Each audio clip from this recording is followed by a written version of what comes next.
Right. Hello, everyone, and welcome to the second episode of Riddler's Rambles. First things first, the first episode was greatly received. So all I can do is thank you to each and every one of you that tuned in, that watched, that commented, that got involved, that are still doing so because it's still going. Obviously, big shout out to George from Reptilian Mentality. Shout out to you. I appreciate your time. The fact that it was your first podcast ever as well. Shout out to you. Really good effort. So thank you. So where do we go from there? Here we are, episode 2. The story behind myself and Paul Burrows, who is today's guest, coming in contact and becoming friends, is essentially there was one point that I nearly got rid of Ragnar. Now, don't crucify me. It was a lapse of judgment. It didn't happen, obviously, but thanks to Paul, he convinced me that what I was doing was okay, could be better. And that basically, why would you move on such an amazing animal for really not great reasoning? So here we are. There are times he regrets that, because I did say to him, if he can have Ragnar. Now that offer is gone, so no one comments saying, I'll have her. You ain't having her, she's mine. But yeah, so we got chatting. I've been on his podcast twice. The first one struck a chord with a lot of people because myself and Paul are very happy to discuss mental health. We've both got our issues, and we like talking about it because it opens up the conversation for other people, you know. So if you're watching this, feel free to reach out to either of us. We're happy to talk. I myself am currently dealing with depression that started off as postnatal depression, and I'm happy to talk about it because by doing so, other people are happy to open up and feel better as well. It's important. But anyway, that's not what this podcast is all about. We have fun. We have a laugh. We rant a lot, is what it is. And basically, I've really enjoyed it, and I'm looking forward to everyone seeing this. Let's get on with it, because once again, this has been a very long introduction. As per, please like, comment, share, subscribe, all of the good stuff. And we'll see you after this in the next one. Peace out.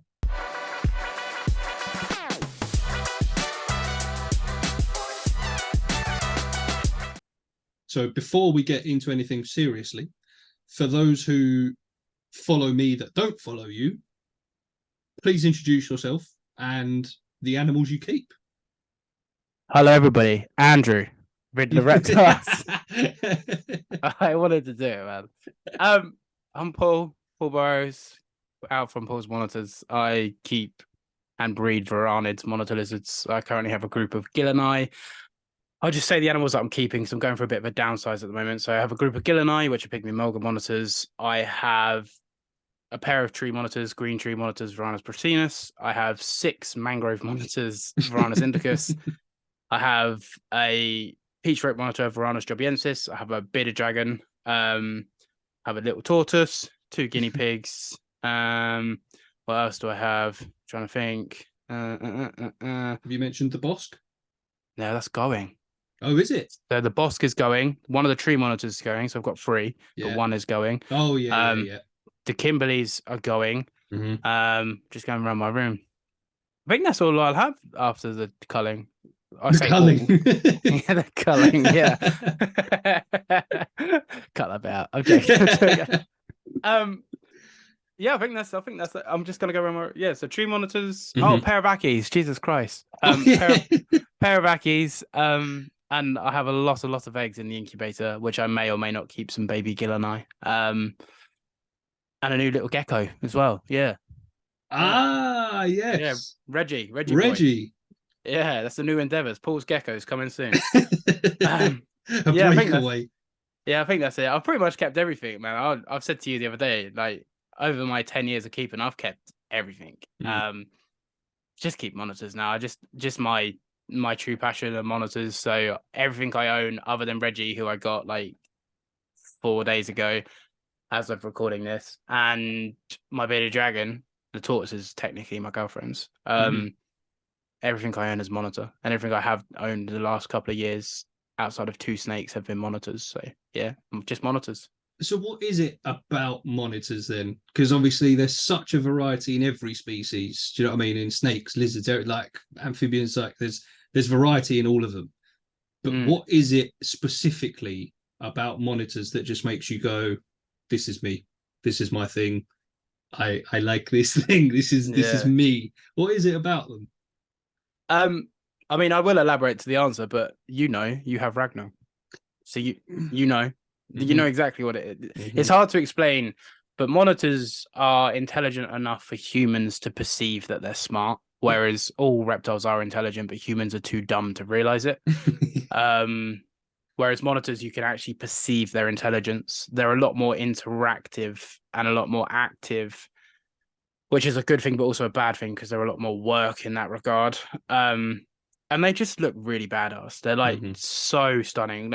They come in a variety of shapes and sizes. When people think monitor, they think your Salvators and your Salvadoras, your Croc monitors, your Asian Waters. But Gil and I are generally the size of an iPhone Pro, or Plus, should I say? They're and they're all monitor. They're genuinely like dwarf tree monitors. Genuinely act like tree monitors, but tiny. So yeah, I think it's the level of interactivity that you get, and as well as the reward to relationship, whereas you can build a bond, whereas a bearded dragon out of the egg more or less will sit on your hand, whereas a monitor you have to gain its trust. And I think from the dawn of time, man have been trying to build relationships with animals, regardless of forgetting the cruelty or inhumane methods we may or may not have used in the caveman days. But for the most part, man has always wanted to build a bond with nature. And with monitors, out of all the reptiles I've kept, I think I get more of a bond. But then even then, I've wanted monitors since I was like 6-7 years old. So it's not, oh, I keep them and they're cool. I've just had this affinity towards them, like they're velociraptors. It's funny because it's like, that's always the question people ask is, how do I tame my monitor? Because people look at an animal like that and they go, I like that animal, but I want it to sit on my shoulder. I want this to be a little animal that I can scratch its little head and blah, blah, blah, which we'd love. But let's use two examples. Me and Ragnar, I couldn't scratch her little head because she'd bite my hands off. Yourself and Mango. Now, those are two monitors that don't want their little head scratched, do they?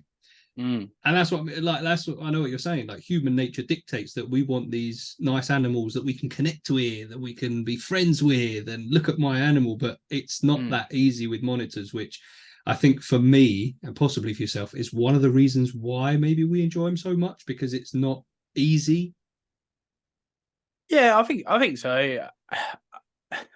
For me, I don't need to get my pet out and take it for a walk. I don't need to get my pet out and put it on my shoulder and watch TV with it. I don't need to do that. I don't keep reptiles for that reason. That isn't why I choose monitors, because no matter what species I keep, I would be the same. Yeah. Don't get me wrong, I would love for them to be tame and social, but for the most part, I don't really care. I don't care if they want to kill me or if they're the most social animal in the world. I don't care for the most part. I don't think people should care, but for some reason people seem to care, but I don't think they should. Well, this is the thing. I think we've said it before. If you want a pet that you know is going to be tame and you can take for walks and give it head scratches, get a cat or a dog. Yeah, get a dog. You know what I mean? Like, or, there are monitors that you can. We see people with these monitors that they can handle and they can stroke and things like that, but it's a minority, I'd say. Would you agree with that? It depends on the species. Like Ackies. Ackies, yeah, more or less you can do that with Ackies. Yeah. Asian water monitors tend to have a natural disposition of social behaviors. You do have to work with them as babies, but they do calm down a lot as they get older. Most monitors outside of like the Indicus complex, so the mangrove complex, even in the tree monitor complex, they're all incredibly curious, like incredibly curious. And if you can manipulate that curiosity into some level of socialization, eventually all animals can become social. Yeah. But I personally believe it's an incredibly selfish trait to force an animal to become your friend. Someone messaged me literally yesterday and was like, I need some tips on getting my mangrove to like me. I was like, why does it need to like you? You've ripped it from the wild, you've chucked it in a box. Like, why are you expecting this thing to like you? Like, who do you think you are? Just assuming that this wild petrified animal is going to like you.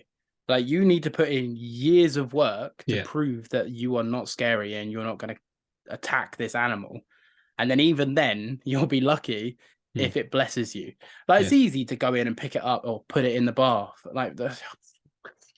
Like putting a lizard in the bath does not socialize it. It drops its temperature drastically to the point where it can't function and think properly, and then it just scrambles to your arm for security. And if you're in the wrong echo chamber and you believe that is socialization, you need to surround yourself with different keepers. For the most part, you don't want your captive to be scared of you, but then also my monitors hopefully will live 20, 25 years. So if it takes me 2 years to get them to that place through slow habituation, then cool. I've still got them for 23 years where they're not scared of me. My mangroves I've now had for 7 months, barely touch them. I do hold them now and then when I have to.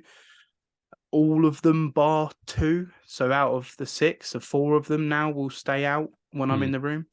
If I come and open the door, they go. But a month ago, they'd run away straight away. And that's just rinse and repeat every day. Show up, show up, show up. And it's not like I'm going to start trying to get them out.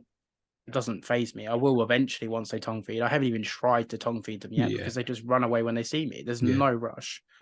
When they eventually tongue feed, yes, I will get them to come onto my arm. But that's only so they know that I'm not to be feared rather than let me pick you up and do what I want with you. Yeah. I mean, I had the same with Ragnar. You know, like you say, it's a case of you've got this animal from the wild, you've whacked it in a box. It's not going to come out to you and go, hello, friend. Do you know what I mean? And then, but the thing is that I've been told, and I'm sure you can confirm or deny this, but they will even remember if you upset them.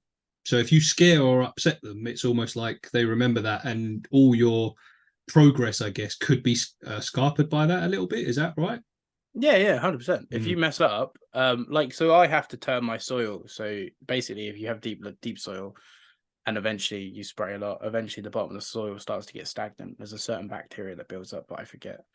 So if you don't turn your soil, this bacteria start to harbor, and mangroves are like keeping moles, so they bury all the time, so they'll be festering in this bacteria. So you should turn the substrate regardless of the species. If you keep any animal full stop with soil, you should be turning your soil once every 6 weeks at least. Unless it's heated and bioactive. And when I say bioactive, I mean fully bioactive, not live plants and springtails and isopods, because that's not bioactive. But anyway, unless you're fully bioactive or you're heating your soil, then you should be turning it. And then, so obviously to turn the soil, I have to get the mangroves out because obviously they live in the soil. So I get them out, put them into a separate enclosure just for holding. I might get the odd picture for Instagram, but I do that. I take the opportunity to take health checks. But then for about a month after that, I don't see them. And then I get the 2 to 3 weeks before I go to turn the soil again. They're going to be okay. And then I go straight back to square one. So there's no progress. I can't avoid it. There's nothing I can do to avoid that. Sometimes I try and do it when they're like hiding up high, but then I take the chance that they're going to dart out and then they're going to get out. And then if they get out, I've got to grab them because they're not to the level where they'll just come back in of their own accord. And that will be worse than, because there's that whole chase thing. Whereas if I can just dig them out, put them in a separate box, don't get me wrong, they're in shock and they're going to be scared. No illusion to that. But me chasing one around the reptile room is going to be 10 times worse than a quick 2-minute transition. But they do remember. Like they can distinguish people. Like they can tell your face. Like Ragnar will know the difference between you and your missus. 100%. Like no shadow of doubt in my mind. 100%. They can distinguish people, and they have favorites, and they'll pick who they like, and they know. You know, like when my friends come over, Mango acts so differently because even though she is a nightmare, she'll literally be like, well, who are you? You can just see, she knows that there's a strange person in the house. So they know who you are. They know what you're doing. Like, I think a lot of reptiles would, but monitors definitely, they're the same as crocodilians, man. Like they remember the most stupid stuff. And if you're not careful and so basically, if you just kind of pick your monitor out of its enclosure and you're just picking it up and holding it and letting it run through your arms until eventually it's exhausted and thinks it's going to die, that monitor is just accepted its fate. It's not calming down. It's not. You see these big YouTubers and they're running these monitors through the house. Oh yeah, once it calms down, then we can start to get into thinking mode. Some very minuscule amount do start to go into a thinking mode. For the most part, most of them just freeze and go, right, well, this is it. I can't get away. The end is nigh. Say their final prayers. And then that's that. And then you keep doing that until eventually this monitor learns, and it's called learned behavior. It learns, once I get picked up, I play dead, I eventually get put back. It's not social. There's no trust there. There's no relationship there. It is literally breaking the animal's spirit. And if you're for that, cool. I'd rather you come on my side of the world and, you know, build trust and be monitor sort of led rather than human led, because keeping reptiles is an incredibly selfish hobby. But if you can maybe do a little bit more for your captives rather than a little bit more for your ego, then maybe reptiles as a general would be a little bit happier in captivity. Bit of a rant, but I'll stop there. No, all right. But to be fair, it makes sense. Like, this is the relationship I've tried to build with Ragnar, for example. Again, obviously my only monitor, so it's my only example. But like you were saying about bearded dragons, pretty much straight out of the egg, they can be your friend. You know what I mean? They're just like, whatever. Ragnar, not so much. You know, I first got her, she was in this enclosure. I'd come into the room, immediately either dart away or puff up, or you'd see the tail curling and things like that, and you're like, all right, you're all right, you know. Open up the enclosure to try and get her to feed, and she's always been all right with tongue feeding, but still very much the second she got the food, the tail would curl up and she'd keep an eye on me. It's very much. Now, because I've never ever, do you know what, I've never once in the whole time I've had her grabbed this lizard. I've let her climb onto me, I've let her climb up my leg, you know, I've offered her with food and blood. So she's been on me, but I've never grabbed her. And now I open the door and this psychopath just goes, lovely, here we go. I'm hungry. She might not even be hungry. She just knows that food's coming.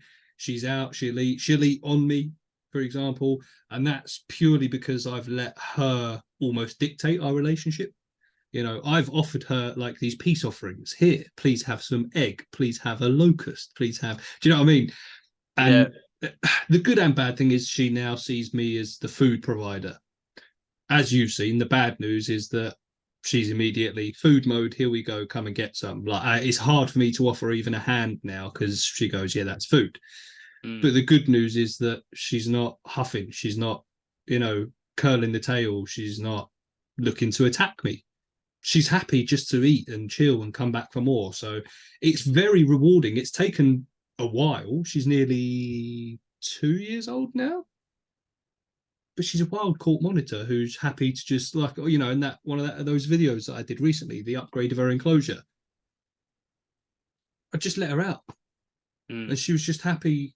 I mean, she was being a bit of a psycho that day, but it was funny. It made for good content, you know what I mean? But I just let the monitor walk around the room while I was doing upgrades and things like that. And it was nice to see because there's almost like a mutual respect going on there. She knows that I'm not out to hurt her. She won't let me pick her up, but again, that's fine. It's fine. I'll sit down, she'll climb on my lap. All right, I'm a little bit careful with my digits, but it's just cool. Like it's the effort and the reward thing, you know, what you get in, you get out. And like I say, for me, I knew it was going to be a slow process. Fine. Absolutely fine. I've not got a problem with that. But unfortunately, a lot of people nowadays, they get a pet and they want it to be puppy dog tame immediately. Broadly speaking, for anyone who's listening or viewing this that has almost gone, that sounds like me, what would your immediate advice be, just in general, for any pet? It doesn't even have to be a monitor lizard, a snake, whatever. If they're there going, my animal doesn't like me, why doesn't it like me? What can I do? What's your immediate reaction to that? Two things have come into my head. One, leave it alone. Two, if you're not okay with having an animal that you can't see or can't hold, just rehome it.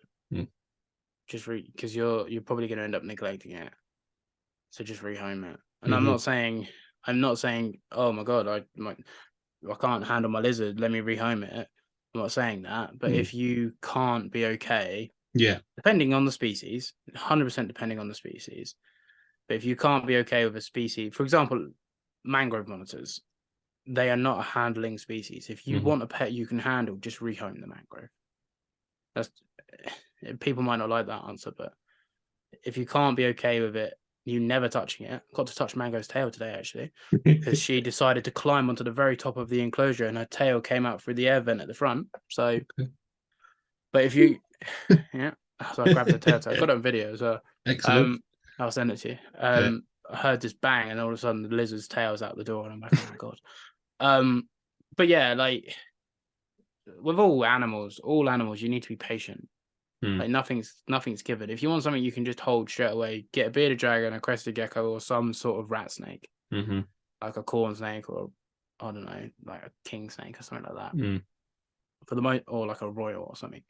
If you want something a bit more complex, something that needs a bit more time, but then you want to be able to hold it straight away, buy an adult that's had the work done already. You know, and if you've already got the animal and you can't put the work in, just rehome it. If you can put the work in, just leave it alone for 6 months. Just don't touch it for 6 months. Just leave it alone. Just don't touch it. So change its water, feed it. Just don't touch it at all. You know, that would be my advice. And if you go, well, I can't do that, then it's not for you. Yeah. It's all about the long game at the end of the day, isn't it? These things can't be rushed. You can't rush building any relationship, like in general. Do you know what I mean? You can't do it, otherwise it doesn't work. People just build it on lies, though. You know, like if I went and picked Mango up every single day, I'm sure eventually she would get used to it. But it's just built on lies. Yeah, there's no trust there. There's no relationship there. That's a dictatorship. It just is. Like, don't get me wrong, she dictates exactly the interactions, but that's a sacrifice I have to make as a keeper. Like, I don't choose not to see my animals. I keep 6 enclosures of dirt. That's it. I don't, you know what I mean? I don't. I'm not. It's not like I like that. It's not like I'm like, wow, this is the best thing ever. But the split second I do get to see one and it doesn't run away, it's worth it. And if that's not for you, that's fine. But then don't get into certain species like that. Like, you see all these people that are like, oh yeah, we want dragon snakes, we want file snakes, all these cool fancy snakes. You know, you'll never see them. You can't hold them. You can't touch them. Yeah, people just don't think about stuff like that. You know? They're like, oh yeah, they look really cool because you've seen a picture that someone staged. So the reality is, for 300 days of the year, you won't see that animal. Do your research. Don't just rush and buy anything. I'm a strong believer of get whatever you want. But the animal has to be in your, like, you have to deal with the animal's cons. Like, look for the cons before you look at the pros, because everything's a pro after the cons. So if one of your cons is not seeing the animal, which is for me outside of mangroves, Kimberley rock monitors, stunning lizards, I never see them. They're not for me. They're not for me. Pilbarensis, Pilbara rock monitors, stunning animals. You never see them. I used to have them. They're not for me. You know, I've had many an animal that I can't observe on a day-to-day basis outside of mangroves, and I'm like, nah, they're not for me. And it's taken me too long to realize that, but I know now that if an animal's a shy species, like Reggie boy, but if an animal's a shy species, they're not for me. So I don't get animals that are shy, but for some reason mangroves seem to be the anomaly, because I'm happy with that. I don't know why, but look at the cons, speak to people that have them, and don't say, hey, are these good pets, or like, what's good about these, or look at cons, look at the negatives. Like, someone messaged me again, same different person but same time, about, literally said, oh hey, blah blah blah, started out a really long thought out message and was like, do mangrove monitors make good pets? And I'll read you the exact reply I put if you want me to. Go on. This is like so this is my 100% honest, and they probably read it. So the guy said the guy that wants tips on friendly mangroves, he's read, not bothered to reply. And the guy asking if mangroves make good pets read my message 10 hours ago and he's not replied. Both of you twats, waste my time. But hey, Paul, blah blah blah blah, just want to get your opinion if mangroves are good pets. So I said, hey, no, they are beep pets. They hide, they bite, they run, they need huge space and a massive amount of time for very little reward. They don't become social, you can't hold them, and they need an incredibly expensive, varied diet. They need a high range of lighting, they need a high basking spot, they use a lot of electricity, blah, blah, blah, blah, blah, blah, but I love them. So, what do you want from your captive? Didn't even reply. But yeah, That's because said person was hoping you were going to go, mate. Yeah, they're sick. They're amazing. Get one. Yeah, they're so good. I'm actually, I'm looking at breeding some, or you can have one of mine, or that's what they're looking for. They're looking for, epic. Yeah, really good. Yeah, you should definitely get one.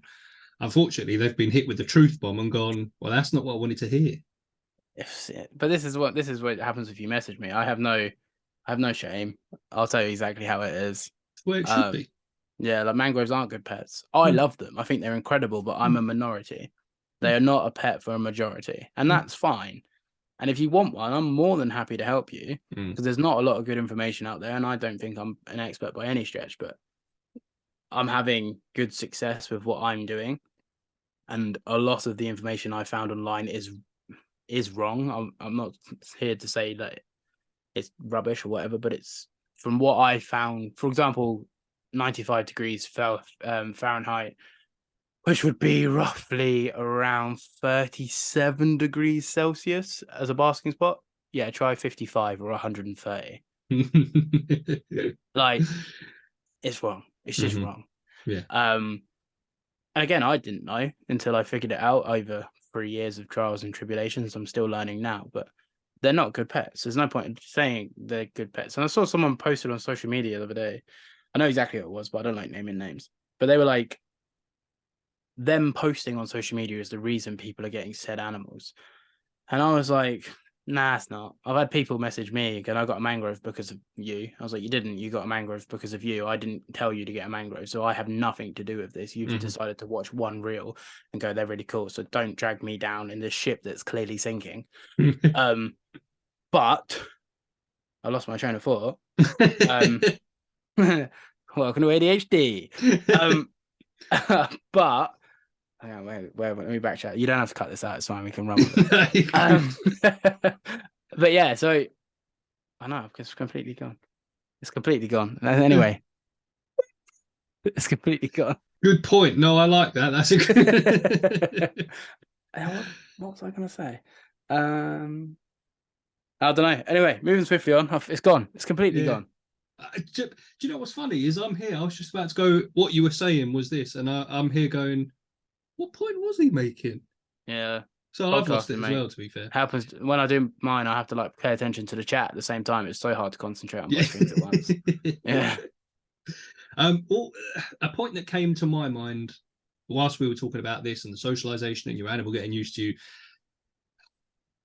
One that's awful, which again, I think the only reason I like talking about this out loud and with yourself is because it's no holds barred, and if people hear it, it's not directly attacking them, but if the shoe fits, they can lace that mother fluffer up and wear it.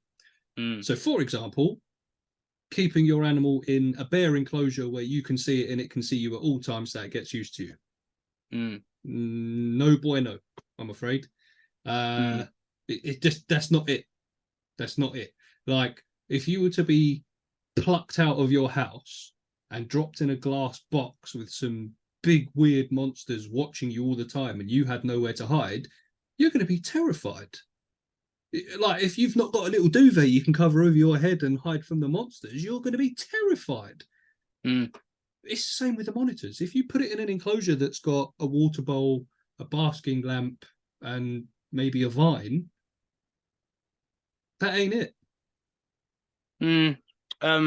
It's a hard one because some monitor lizards do reward that kind of behavior, and I generally believe they are doing it out of fear, and they appear social, but they're in this like fear state where they're just acting on instincts, and they're very slow and they're very deliberate, and people assume that they're okay. Then you put them in a naturalistic enclosure, heat them up a little bit more, and then all of a sudden they're gone. Oh yeah, I was gonna say, and the other one, I was gonna say, just quick. I was gonna say that I like to try and show the reality of owning certain animals on my social media, whereas I because they were saying people get mangroves because of me, I like to say that at least I try. Sometimes I do a reel and be like, this is a pretty lizard, and sometimes I put a description because I can't be asked to write descriptions for every single one, but I try and show the reality of owning these lizards rather than just being like, oh my God, they're so beautiful and so stunning. Oh my God. But yeah, anyway, back to the original point. The empty enclosures, I agree, man. Like you say, you imagine you got kidnapped, you got thrown into an empty box with nothing to do, and then all of a sudden people were just like giant metal tongs were coming at you with a cockroach. You know, you got one or two choices. You go absolutely crazy, or you just become numb to it, and eventually everybody becomes numb to it. You know, Fight or flight, isn't it? yeah.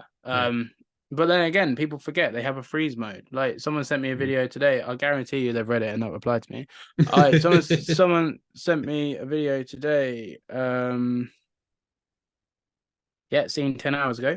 I don't know why I bother, honestly. But anyway, they sent me a video of that mangrove. He's like, "Oh my god, he's being so brave." I was like, "This lizard is clearly petrified for its life. Like, your phone is an eye, and it's thinking it's getting watched. You know, it's not brave. It's petrified. If I was you, I wouldn't do stuff like that. Standing in the room whilst it's out, fine. Don't make direct eye contact with it.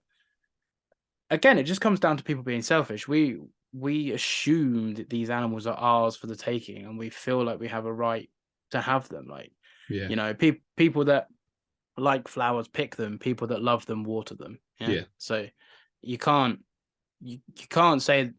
Like, it's that age-old thing that you can't say you're an animal lover if you eat meat.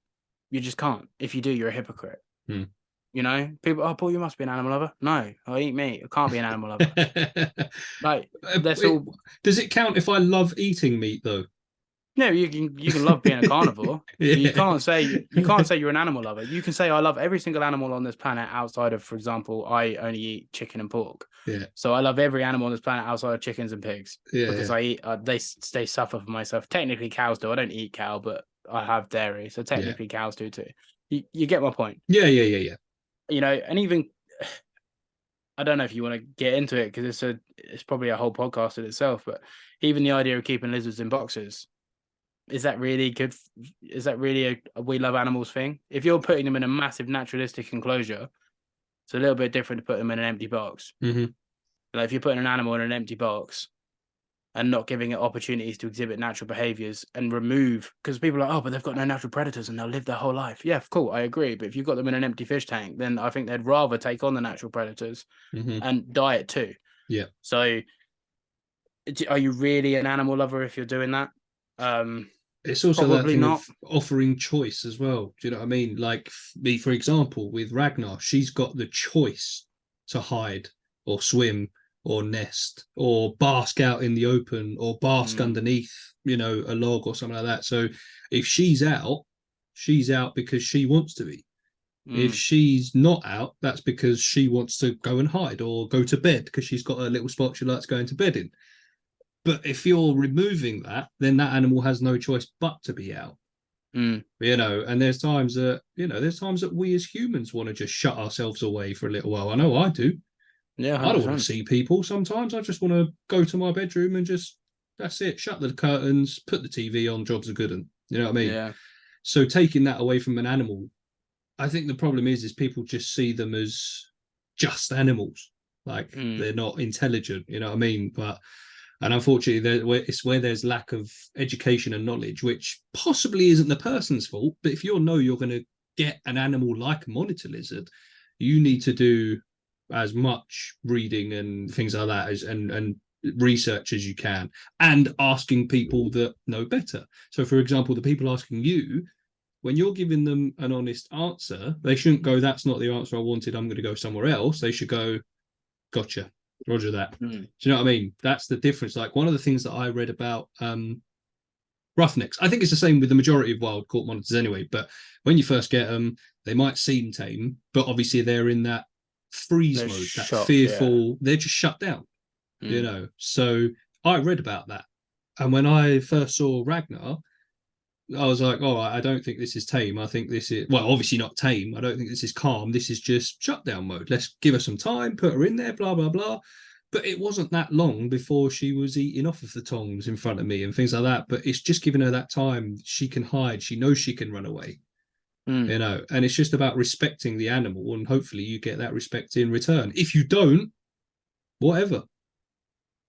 Yeah, you don't really have a lot of choice when it comes to animals. No. Yeah. You know, they all have different personality. Like I keep 6 mangroves, every single one's a different personality. 3 tree monitors, every single one's a different personality. 3 Akis, every single one's a different personality. 4 Gilleni, every single one's a different personality. You know, every single animal is a different personality, and a lot of the time we just assume that crested gecko, dumb, royal python, rot, monitor lizard, runs a lot. They just have these stigmas, you know, and obviously for the most part, species act similarly. You know, they have similar natural behaviors, but they all have quirks that make them individuals, and it's one of them things. I'm starting to come away from, because like 6 months ago to a year ago, don't get me wrong, I'm still happy to talk about the harsh reality of keeping, but 6 months to a year ago, I was very much like, yeah, this is bad, this is wrong, this is not good. Whereas now, I'm getting a bit older and a bit more mature and a bit more wise, and I generally honestly think that's not the way. Like picking out, for example, let's just say I said to you, right, your roughneck enclosure, you're using a red bulb, that's disgusting, or red bulbs are wrong, or something like that, rather than going, hey man, did you know that halogens are so much more beneficial because of A, B, C, D, and E, F, and G? Because instantaneously you're going to go, oh, it's better for my lizard. I don't even have to highlight you're doing it wrong. I don't even have to say to you you're doing it wrong. I can just say there's a better way to do it. Now, don't get me wrong. In an instance where you and I are talking, if you're a stranger, it probably would be okay to point out that the red bulb is wrong. But like even in my content and in my stuff, like before I'd be a bit more like, oh, I can't believe people aren't keeping monitors with UVB, this, that, and the other. I just don't anymore. I just keep monitors with UVB. I say why I keep monitors with UVB, and eventually, subliminally, people that follow me are going to go, oh, well, Paul really has really nice lights in all of his enclosures. This enclosure must be bad because this is how Paul keeps, or this is how Andrew keeps, or this is how bloody Mr. Will Exotic keeps, and this is how all these different people keep. So that must be wrong, rather than me going, oh yeah, it's disgusting. So I am coming away from it a little bit more, because the more I'm becoming a part of the reptile hobby, the less I want to be in it, if I'm completely honest. Oh, really? Yeah, I haven't got time for it, mate. I really don't. Like, don't get me wrong, I'm happy to help in bits and bobs, but how you do what you're doing and how she does what she's doing and how he does what he's doing doesn't affect me. Doesn't change my lizard's environment, my lizard's substance, my lizard's enrichment. You know, now I'm not saying that it can't, because obviously people are better than me and people will educate me, but for the most part, looking around at all the bad enclosures and the good enclosures don't change the way that I keep, like negatively or positively. I take from the good, like those subliminal messages, but the reptile hobby, for the most part, the good keepers don't post, so you don't see it. You go on Facebook, you see all the negative stuff, and I just don't want to entertain, because it just makes me sad. It gets me down, makes me annoyed. So I just don't. It doesn't take away from how good or bad it is, but I just can't be bothered to look at it anymore, because I can't change it by seeing it. Me being sort of succumbed to all of these waves of mangrove monitors in 10 gallons with no lighting doesn't change how mangroves are kept. It just makes me more sad and makes me question if I should even keep. So I just post what I post, try to put out as good as I can, and for the most part, people come to me. And if they're coming to me, I'm doing something right. And if they don't want to listen, I don't care, because it doesn't change what I'm doing. I think too many people think they know everything and you're keeping your lizard in a fish tank, or too many people know everything and don't want to share it. Yeah. So for me, both ends, no point in talking about them, because neither side's going to change. The only way to change is just to like throw the stone in the pond and watch the ripple out. So if I can put myself in the middle of the pond, I'll eventually reach everybody. But I'm not interested in trying to drive around to every single different fish and go, oh, by the way, halogens and LEDs are revolutionary. I just can't be bothered. I haven't got the energy to do it anymore. I can't be bothered. But then would you say that's more the community as opposed to the hobby?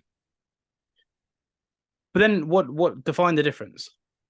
For me, the hobby is what you're doing with your animals in your time personally.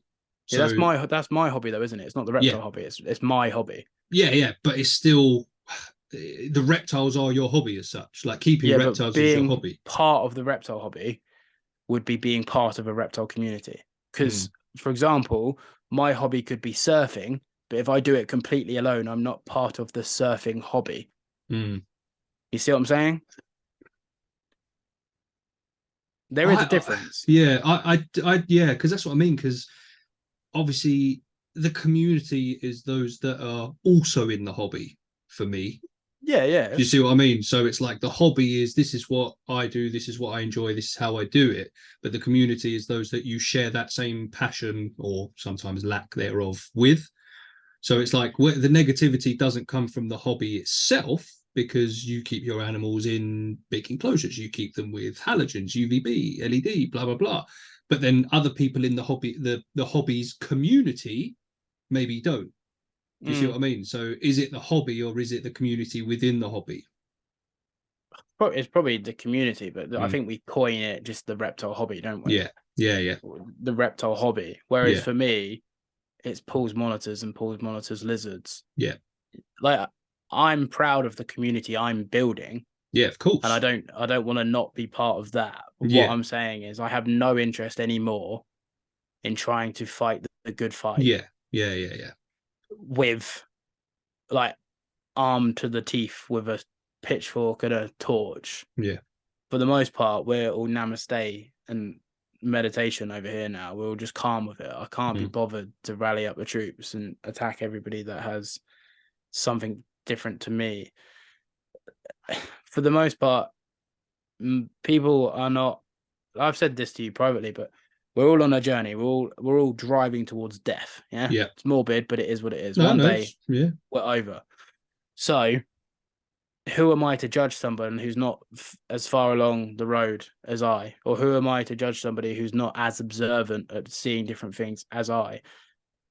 I'm probably better off being like, oh, by the way, on this journey, I saw that this did this. Mm. So then they don't miss it on their way. Yeah. And my social media is just plastering it there. If they choose not to drive in my lane, I don't care. Yeah.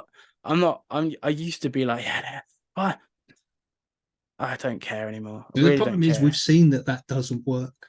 We've Mm. seen that going out and saying to someone, you keep your animals like shit. Oh, I swore. We'll wait past 5 minutes, you're fine. Yeah, that's true. Keeping your animals like that, it's awful. You're neglectful. You should give up the hobby, blah, blah, blah. People just shut up straight away. See you later. Good night. I'm not listening to anything you say from here on in. Yeah. We know that doesn't work. So, because then that same person will go, no, I am doing it right. I'm not listening to you, blah, blah, blah. And they carry on. If someone comes to you for advice, or if you offer constructive criticism, then that's different. But again, you don't have to. You're not obliged to see someone set up and go, hi, friend, by the way, just a quick one. Maybe you should. Because, like you say, it doesn't affect you and your life and your animals' lives. No. There's a lot more to it. It's a strange one because we all want to, I guess, save every animal we see that isn't in an ideal situation. But you can't. No, I don't look at it anymore. No. I don't fill my mind with it anymore. It negatively impacts my keeping a lot. Like if I'm seeing animals in rubbish enclosures, it genuinely makes me want to sell all of my animals. Because I just can't handle seeing animals like that. Well, so I don't. Yeah, this was a question I asked George on the last episode. So, social media for you with regards to the reptile hobby, pro or con? It can be both. The obvious answer is both. But overall, I think it's a pro. Yeah. Overall, I think it's a pro. But I think people need to stop looking at someone with big numbers to their name and assuming they know what they're talking about. Yeah. Now, don't get me wrong, your boy's on 25K on Instagram. Whoop, whoop. But for the most part, which is sad, people just assume I know what I'm on about and they won't ask anybody else. And now I'll use myself as the example. You should always ask somebody else. Always. Because I won't do it the same as somebody else. Someone else might not be doing it wrong. I might not be doing it wrong. There's more than one way to skin a cat, but social media.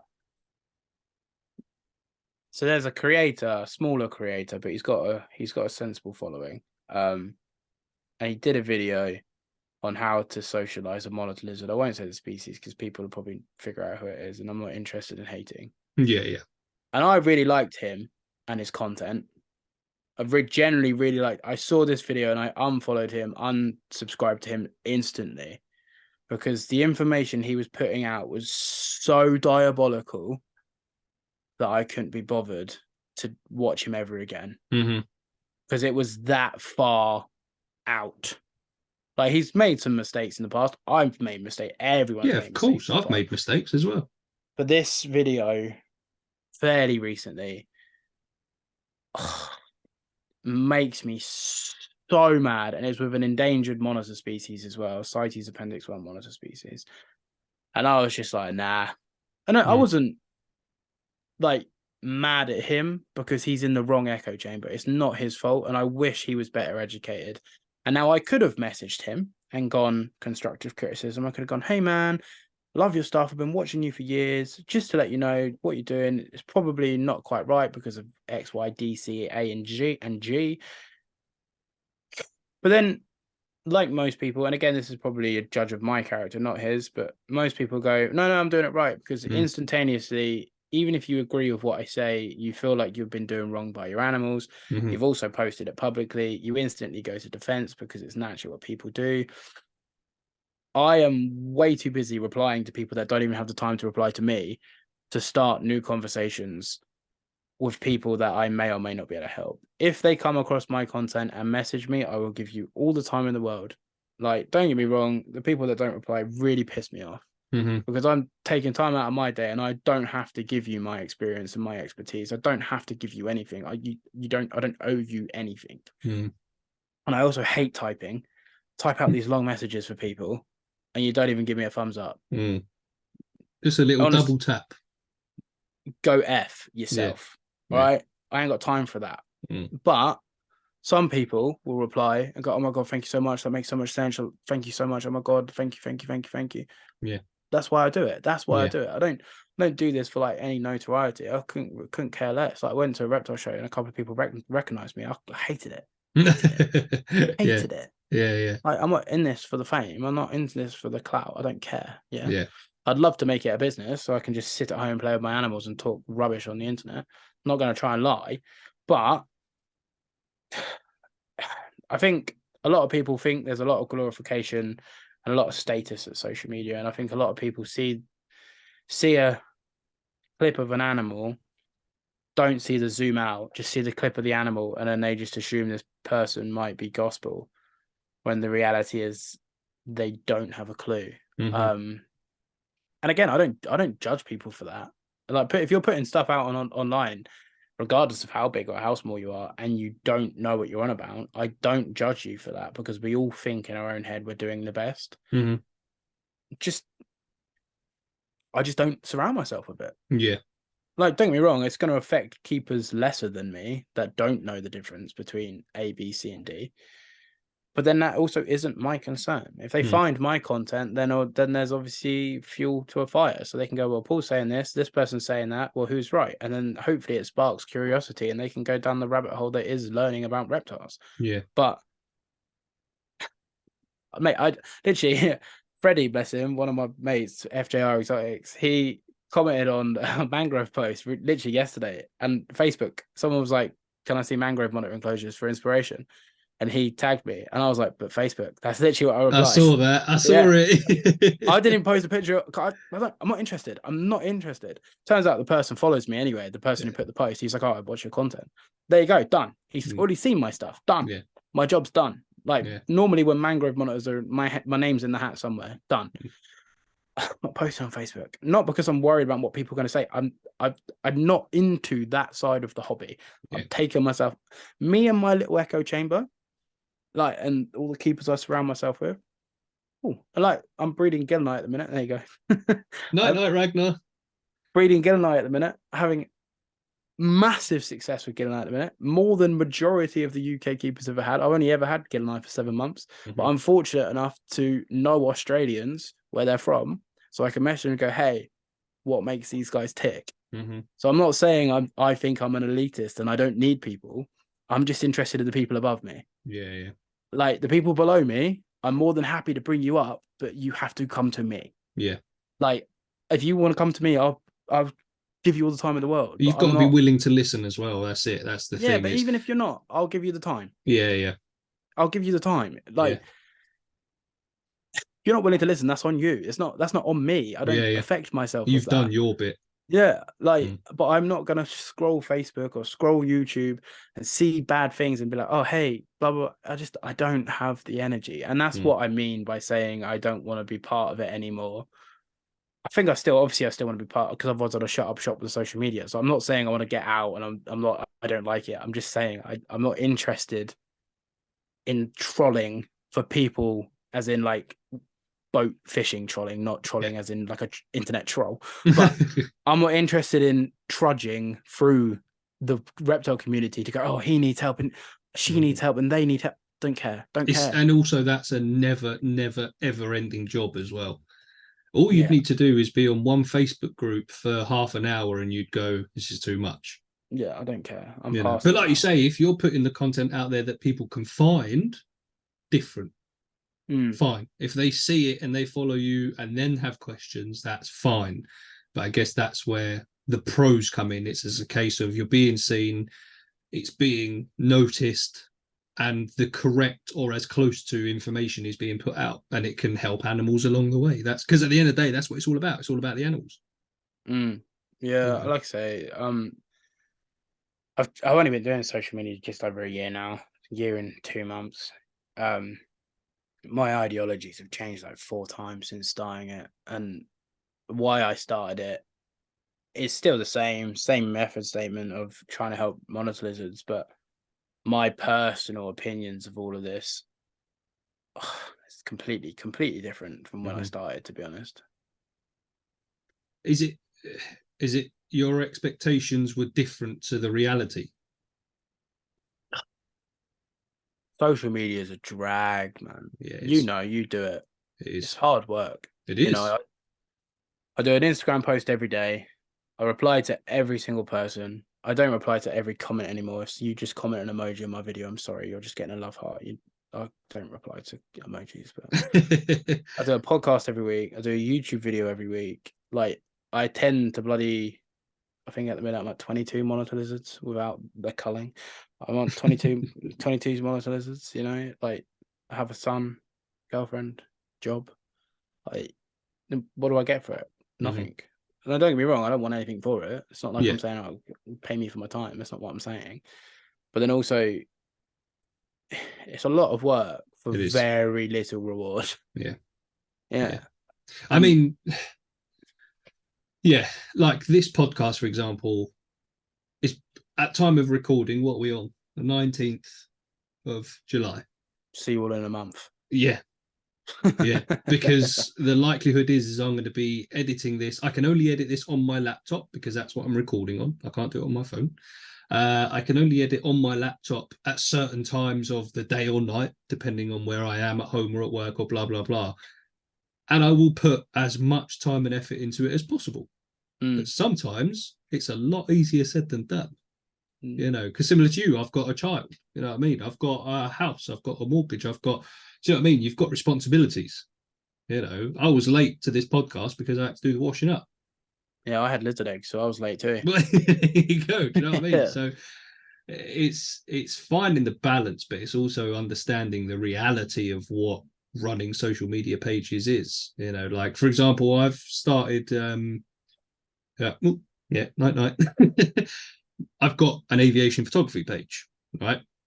I didn't post on there for a very long time. I just couldn't be arsed with it. Like I had a reel or two go viral. I went from 10,000 followers to over 43,000 followers. Blew up, lovely job. Oh my God, this is the best thing ever. I'm a social media star. Soon I'm going to start getting people saying, let's do sponsors, blah, blah, blah. Yeah. It never came. Fine. Okay, at least I've got all these followers. I'm being noticed. All right, fine. And then when you've got 43, I think it was 1,000 followers, and you post the photo that you're very, very proud of, like I say, it's aviation photography, and it gets 68 likes. Yeah. You look at it and you go, I had to go out and get that shot. I then had to get home and edit that shot to be happy with it. I then had to get it onto my phone. I then had to upload it. I had to do my hashtags. I had to do my all of that. So why is it only being shown to less than 70 people, for example? And you go, what's the point? Now, the good thing for me is I've now started posting on that account again every single day. Not because I'm expecting anything out of it, but because I've had my passion for it reignited. And I think the best thing to do is try not to forget why you started in the first place. It's not for sponsorships. It's not for clout. It's not for fame. It's because it's something you love and you enjoy. You know, I went to the biggest air show in the UK this weekend, which is where I got these pictures from. And I'm happier than ever with my photography and what I've got. I posted one yesterday that was one of my favorite shots, and it got less than 60 likes. Like I say, I think I've lost a lot of followers. I think I'm on like 42,000 now, which sounds ridiculous, and it got less than 60 likes. Did it get me down? No, because the people that saw it were the people that follow me for me, that are my friends, that are in my groups, that are, you know, that appreciate my stuff. And I liked it. I think that's the biggest thing when it comes to social media. You have to be happy with what you're doing as well. Yeah, I've said this to you before, though, haven't I? Like, if you're too busy trying to chase a metric, if it like, I don't know if I told you this. I'll tell you about the kid that messaged me that wanted to do a collaboration. I'm not sure you did. No, I'm saying kid. It could have been a grown ass man. I don't know how old they were, but this person from the UK messaged me and was like, "Hey man, love your stuff. Would love to come over and do a collaboration." I said, "Yeah, I'm happy to do something. But no offense, I don't have people I don't know to my house. It's my personal collection. It's my home. It's not a facility. It's my house." Yeah. And he's like, "Yeah, no worries. I fully understand that, man." And what was it? It was something like, "Let me know what you want to do." And I was like, "Well, I'll stop you there. You want to do something with me. I'm not going to put time, energy into what we're going to do. Just tell me what you want to do. I'm happy to help you, but I'm not going to put in the legwork. I'm too busy I'm trying to book my podcast for August. Like, I'm doing my own thing. If you want to do something, then let me know." He's like, "Oh, well, we could just do an Instagram live maybe." I said, "Yeah, cool. We'll sort something out." He's like, then he ruined it for himself because he was like, "I'm just trying to grow my following." And at this point, I clicked on his page. I hadn't once been on his page. I didn't follow him. He followed me. He had 101 followers, right? Now, I couldn't care if you had 2 followers or 20 million followers. But you're clearly just using me because we're in the same country with the same similar audience, and I've got 25,000 followers that I've made off my own back. Yeah. So I sent him a long-ass message on how to grow on Instagram. Didn't reply. So that clearly shows, if he went, "Hey, Paul, I've just got a monitor lizard," which he had done. "I'm super passionate about monitors. Can we jump on a live and just share the love for monitors?" Yeah, I don't care if you got 2 followers or 1 million. Don't care. Cool. Yeah. I'm not doing this for clout. Yeah. But you're trying to use me. Fine. I respect the hustle. Yeah. But you're not going to use me if I can't use you. It has to yeah. be a two-way relationship. Yeah, of course it does. Yeah. Of course it does. If you're using me, I get to use you. That's the. But he made it apparent he was using me. That was the issue. Now, I like to think that I do want to do social media, but there is a part of me that's like, am I driving the car or am I being dragged? And excuse me, I don't know if I am being dragged. I don't know if I'm driving. I don't know where I'm going. I don't know what I want. Like, I'll be completely honest. I'm I'm hyper fixated at the minute on iPads because I'm like, oh my God, yeah, I can edit on an iPad and get the pen, and it's just so much more bad. And I can do my podcast from an iPad now. I'm like, yeah, let's get an iPad. Oh my God. So I'm still keen for it, and I'm still because I need to get a new laptop because this one's like proper old. So I was like, well, maybe instead of a laptop, I can just get an iPad on a cheaper laptop just to run the podcast, and then I can do all my stuff on the iPad. So I'm still clearly into it. Otherwise, I wouldn't be looking into stuff like that. And I love my podcast and I love the community I'm building, but a lot of people want a lot of stuff from me, and without sounding ungrateful, there's only one of me. It's really hard. And when, not that I'm at the top, but when you make it to the top, it feels like you're at the bottom. Because when I was coming up, I'd get the odd message here and there, and for the most part, people were thankful, and I'd be like, "Oh my god, this is great! Yeah, oh my god, like 5,000 followers was sick." Because I'd get 2 or 3 messages a week. Everyone was grateful, you know, probably getting similar interaction to what I get now. And I was like, oh my god, yeah. Now at 25, it's like, well, I'll probably wake up to 15 messages, like just messages, not comments or just messages. So I weed through them. Some of them are spam. Some of them are like I get so many people asking me to do brand deals with like dog coats and cat collars. Yeah. And I'm like, no. And there's a makeup company that constantly messaged me at the minute. I did have someone actually message me and they're like, oh, can we pay you to shout out our brand? And it was like little bearded dragon earrings. I was like, yeah, they look sick. And they didn't reply. Oh, but then also at the same time, I can't say anything, but I've had some big names, big players, big hats message me, and I'm like, what? Okay. Yeah. So it's, well, there's a video out tomorrow, so, well, you guys won't see it tomorrow, it will be on my channel, but so you've got to take the good with the bad, and I'm hoping that I can make a life working with animals, and I'm not scared to put the work in because I put the work in. It's just not necessarily what I thought it would be. I don't know what I thought it would be, because I don't think many creators talk about it. At least the creators I watch don't talk about it. But like, creator burnout, man, especially when you're on the up and you're doing your day job and you're creating in your life. And mate, I've crashed 4 times in the last 2 months, like proper become unwell just from burnout, like 4 times in the last 2 months. And people don't, I'm an idiot and I talk about it, but people don't see it. I had an ambulance called out because I literally went into like a seizure, like a panic attack, because my body just shut down because I'm just trying to run myself ragged. Yeah. People don't see it, man. No. It is what it is. Like, if you want it, go and get it, put in the work. But I think people expect you just to be like, oh yeah, Paul's Monitors, he's got loads of followers. He says he messages people. He should do everything at my beck and call. I have people message me and they're like, some person was like, hey, can you teach me how to care for a green tree monitor start to finish? I'm like, no. And then they're like, ask me some questions and I will give you some answers. Yeah. And then they were like, okay, then asked me some questions. And then literally 20 minutes later, we're like, hey, are you still there? I'm like, bro, I'm at work. Yeah. But it's too much of a rant on it because I sound like a spoiled brat. But it isn't all sunshine and rainbow. But it's realistic. It's real life. That's just the way it is. The thing that I found was not burning me out, but that was getting me down. And I spoke to you about this as well. It's very similar to what I was just saying about the aviation stuff. When I'm posting something I'm proud of and next to no one sees it. It was similar with my Riddler Reptiles Instagram. I'm a bit sick of Instagram because there was a point that I got one reel hit over 18 million views. Now I knew someone. It's not authentic though. It's not TikTok boom. Yeah, I knew someone who early in the TikTok boom on Instagram, he got 1 million views on his video and he ended up on over 60,000 followers. And I was looking at my Instagram reel for Riddler Reptiles and it was going 1 million, 2 million, 3 million, 4 million, 5. And I'm there going, but at the minute, I'm only getting 200 followers a day. Only.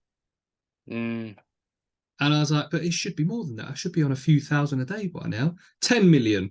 No, this ain't right. I should be on at least 60,000 followers by now. And that burnt me out. And then the problem is with a lot of these reels is you weren't getting authentic following. You were getting a lot of bots, which is why when it died off and then you were posting for a core audience or your own stuff, it wasn't getting viewed. It wasn't getting seen. So I was posting a photo and a reel every single day and getting, in terms of social media, nothing back for it. You look at the insights and instead of going up, it was at 0% or minus 0.2%. I'm losing followers. And you're like, well, what's the point? That's where I was burning out for a little while. For now, I'm not really that bothered. Social media, it is what it is. I'm posting for myself. I'm posting for the people that follow me. For me, And that's a much healthier place to be in. But for a little while, it was a case of, well, there's no point. No one's seeing it. It's not helping me. This isn't what I wanted. And it was a bit of a shitty place to be. Because what am I looking for? Validation from strangers online?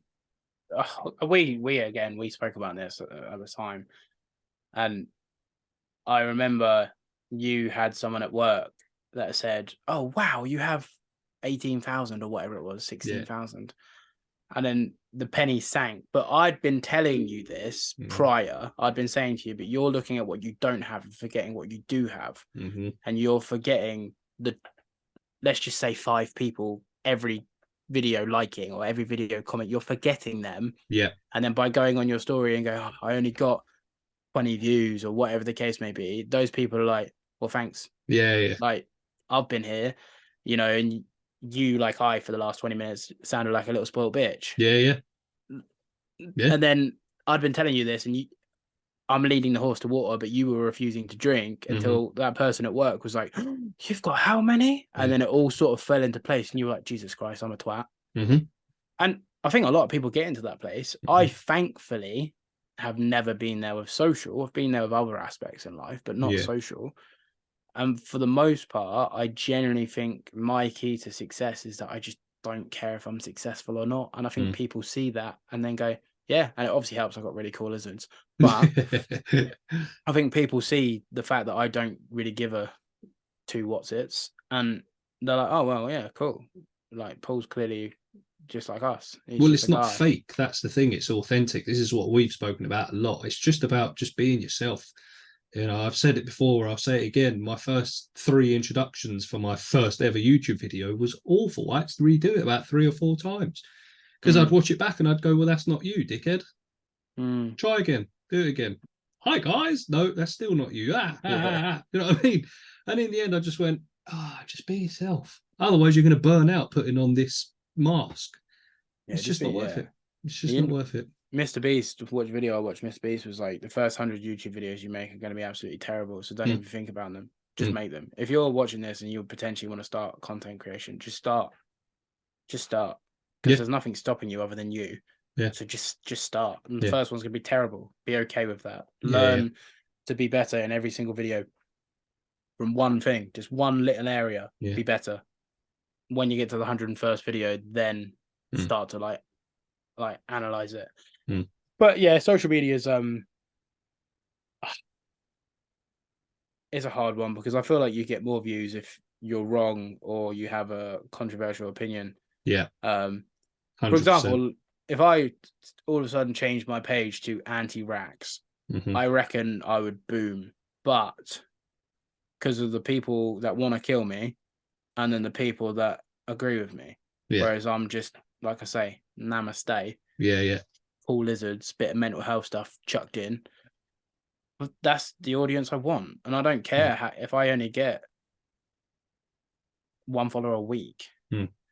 That follower's chances are they're going to like my stuff because I'm posting what I want. I'm posting me, posting my lizards and posting my personality. So if you want to follow, great. If you don't and you don't enjoy it, don't care.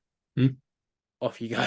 Yeah. I don't, you know what I mean? And I don't think I'm very blessed to have that mindset because in social media, like you say, you do check your views and check this. As soon as I put a YouTube video out, that's it, done. I'll check the analytics in the morning and go, oh, cool. Or, and that's it. I don't change the title. Don't look at the end. I'm not trying to check. I haven't made 100 videos yet, so I'm not trying to chase anything. You know, it is what it is. What I can't, it's out of my control. The video's done. I'm not going to re-edit it. I'm too lazy. So it's the truth. So it's done. I'm not. But yeah, to answer the question in a long-ass way, I think social media is good as long as you can find the right people. Excellent. Thank you for tuning in to the Reptiles podcast. All right, so I've got another big question for you. It might be quite an easy one. It might be a long-winded one. The answer, I mean. Yeah, perfect. So obviously there's a lot of talk about whitelists, licensing, things like that. Now, obviously I won't get into the lists, but when it's mentioned having a license to keep exotic animals like reptiles, what's your opinion on having to be licensed?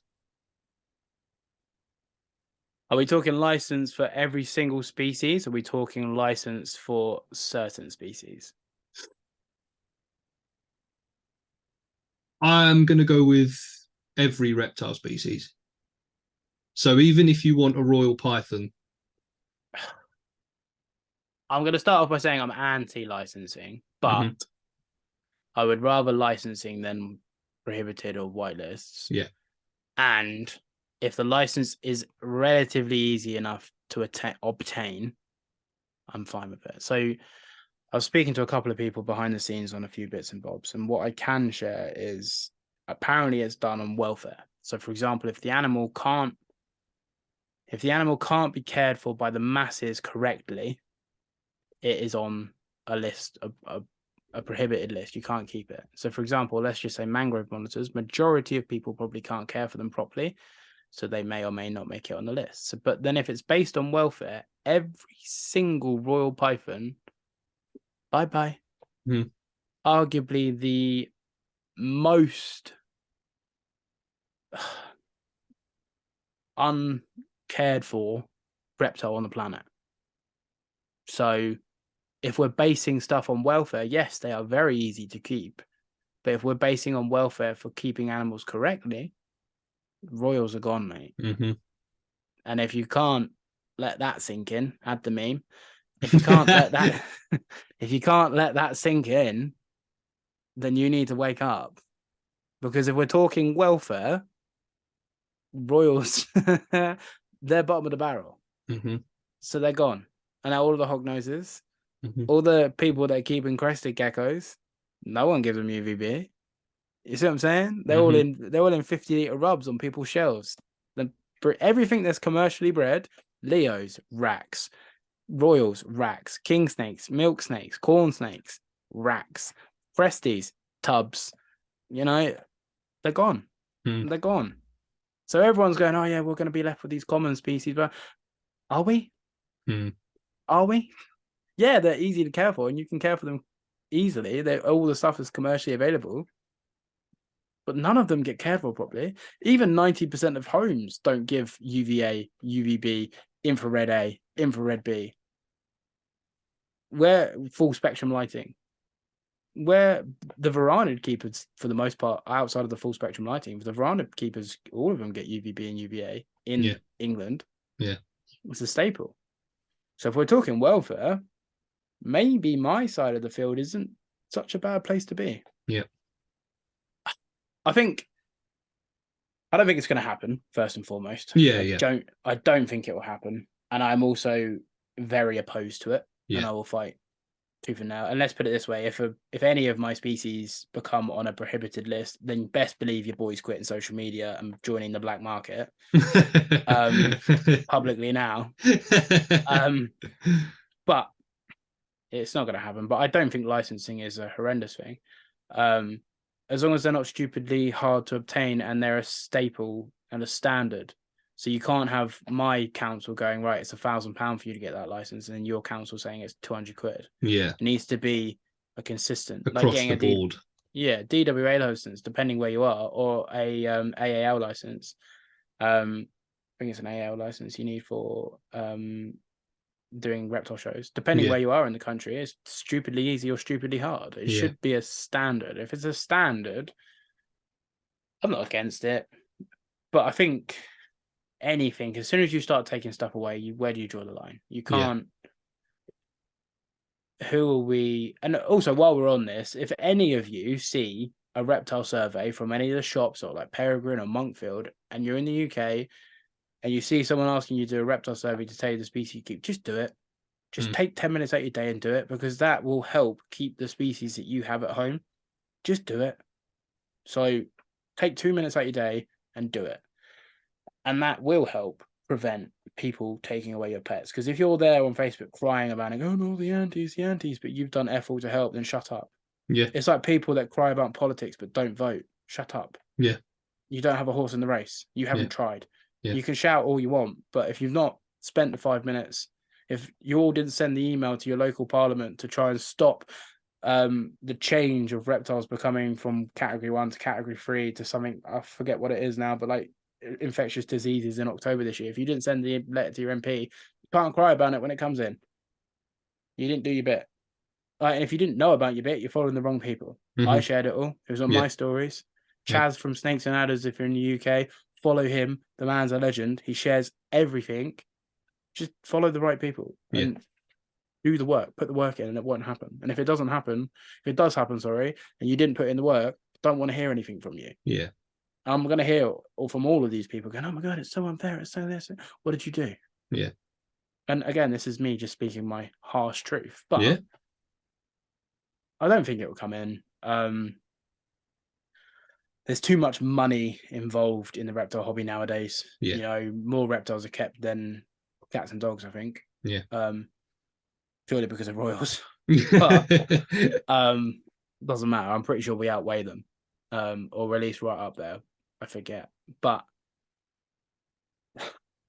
I'm not against licensing, but I would rather avoid it. I think education needs to become better. I think that's the answer to the question, is education needs to become better and people need to be more receptive to it. Shops need to stop buying Nile monitors and selling them for 85 quid to anybody.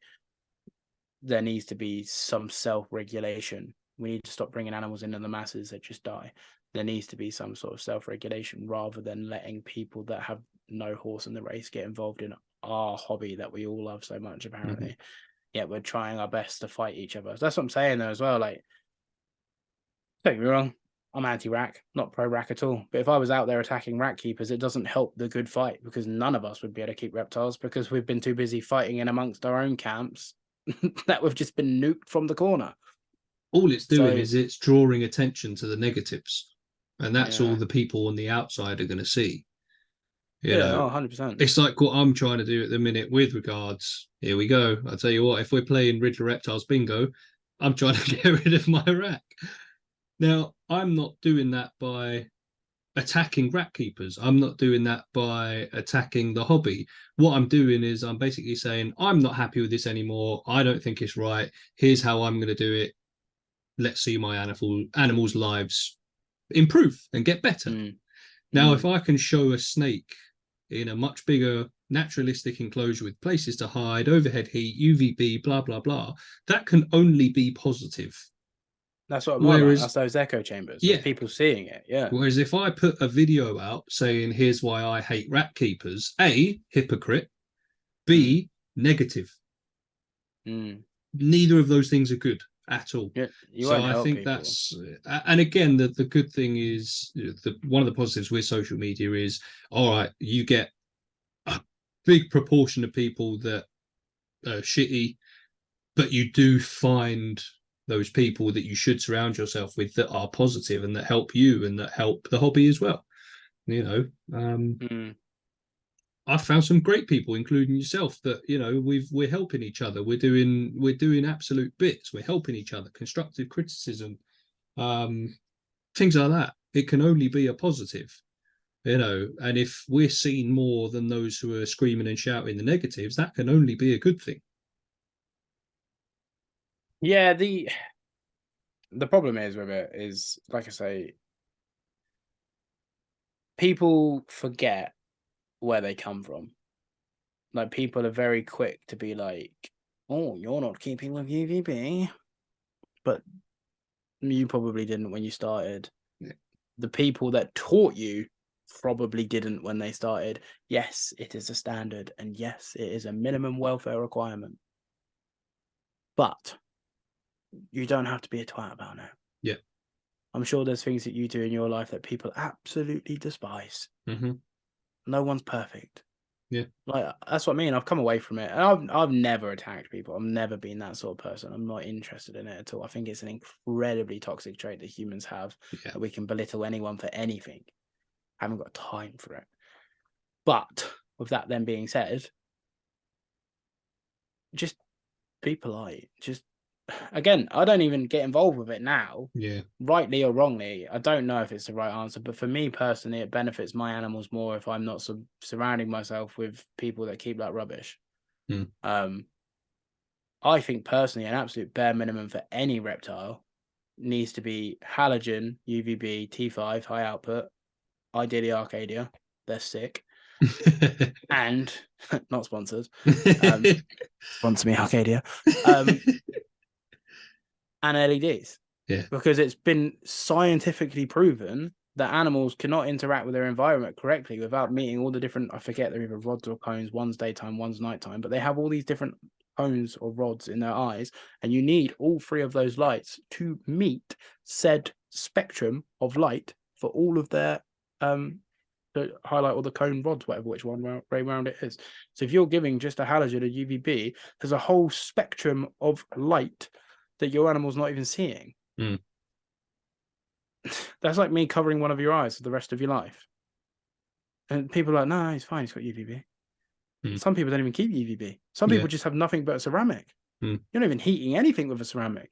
Also, as well, while we're ranting, Jesus Christ, Riddler, if you keep any animal on a ceramic as a primary heat source, you're a bad keeper. You just are. Like, don't, again, I'm not attacking because I don't care. Like, but you're in the wrong echo chamber. Yeah. Like, minimum deep heat projector, because at least it's an angled level of infrared, whereas a ceramic just does. And then people, oh my God, here we go. People just buy like 250 watt ceramics, stick them on a thermostat. What happens if your thermostat fails? Your snake's dead. Yeah, it's just going to get cooked. Just buy a 60 watt and don't stat it. Or stat it if you're worried. I don't have people, tell me in the comments. I don't care. I don't have a single thermostat in my room. Not one. Well, that's a lie. There's one on the Nest box. On Mango's Nest box. I don't have a single thermostat in my room. Not one. And people are like, oh my God. Oh my God. No, just have really tall, really big enclosures. Set up a basking spot. The rest of the enclosure gets cold. It's simple keeping. Like, go and buy a 250 watt ceramic and stick it in a 3x2x2 and think everything's going to be fine and wonder why it's caught on fire. Like, touch that ceramic. Like, touch a 60 watt ceramic. To see how hot that burn your skin straight off. Like, don't get me wrong, so would a halogen, but buy a 35 watt halogen, perfect, lovely, done. Your animal's getting good level of radiation, IRA, IRB, perfect, lovely. And again, I don't care if you keep your animal with just a ceramic. Like, you're keeping it wrong, but that's not my concern. Like, that's you. And if you want to join my club and my echo chamber, I'll show you the world. We'll learn it together. But I'm not going to comment on every single post I see. And the same as heat mats. Heat mats are shit. Like, I did my best, right? We're swearing now. Heat mats are rubbish. Look, what are you trying to achieve with a heat mat? What are you trying to achieve? People are like, oh yeah, well, leopard geckos need underbelly heat. Okay, well then just heat some rocks with a halogen or a deep heat, and then those rocks will produce infrared C and then cool down gradually overnight. And then that way you get a naturalistic realism of the wild where it will cool down gradually. Oh, yeah. And again, I'm in a place of privilege. I'm an experienced keeper. I know this. I learned it the hard way 10 years ago. But all these people don't know this stuff. They're virtue signaling, going, oh my God, yeah, you're doing this and you're doing that. Like, you're keeping your snake on a ceramic, man. With no visible light. Don't talk to me. Like,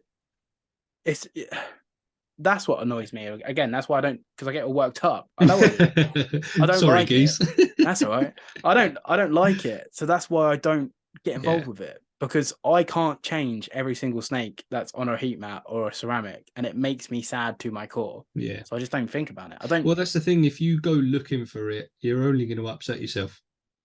I don't concern myself with it. Exactly. So if it's, I don't think you're ignoring it. You're just removing yourself from a situation. Oh yeah, 100%. And I think that's what it comes down to. Someone comes to me and goes, oh, by the way, this is my enclosure. I've got a ceramic, this, and this. I'm not going to go, oh my God, you're the terrible keeper. I'm going to go, hey, cool. Blocked. Not reply. You're a twat. Block. I'm going to help you. And of course I'm going to help you, because I want what's best for your animal. We all want what's best for the animal. And I don't feel like any way towards these people, because the chances are the pet shop has sold them that. And they don't know any different. It is their fault, because they should have done more research, but it's also the person teaching them, who taught them's fault. I've been there. Yeah, I've literally been there. I've helped. I was part of a reptile shop. I was not very experienced. These two people, I thought they were. They did know their stuff to an extent, but a lot of the stuff that they were teaching me was very commercial pet sales information. Unfortunately, I took that on board as they were more knowledgeable than me. They knew their stuff. I'm going to copy them. And people would come into the shop, ask me a question on something, and I'd repeat what was said back to me. The wrong information. Now, I sent that person off thinking, I've done well there. I remembered what they told me. I've spread the information. Lovely. And then you learn a bit more. And then you go, I hope that animal's okay that I sold with the wrong information. You know what I mean? Oh God, it's got MBD. Yeah. So yeah, it's a funny one. The problem is anyone can make a social media website or an account or blah blah blah. I think that's one of the biggest reasons why it's sometimes hard for numbers on channels like ours to do really well, because it's a saturated market as such. Oh, 100%. Anyone with a phone and a bearded dragon can make a reptile account. You just have to make sure you stand out as high as you can in that instance, which I'd like to think we're doing all right. I mean, I'm not worried, mate, because if I think about it, then I'm like, oh my God, my video's not done well. I don't care. I generally don't care. I did for a while. Again, I will admit, for a while, I was putting YouTube videos out, and I was getting less than 100 views, and other people with similar subscribers to me were getting 300, 400, 500, 600 views, and I was going, well, why is my videos really good? Why isn't mine doing all that? Why isn't mine being spread out to the masses? YouTube must hate me. It gets you down.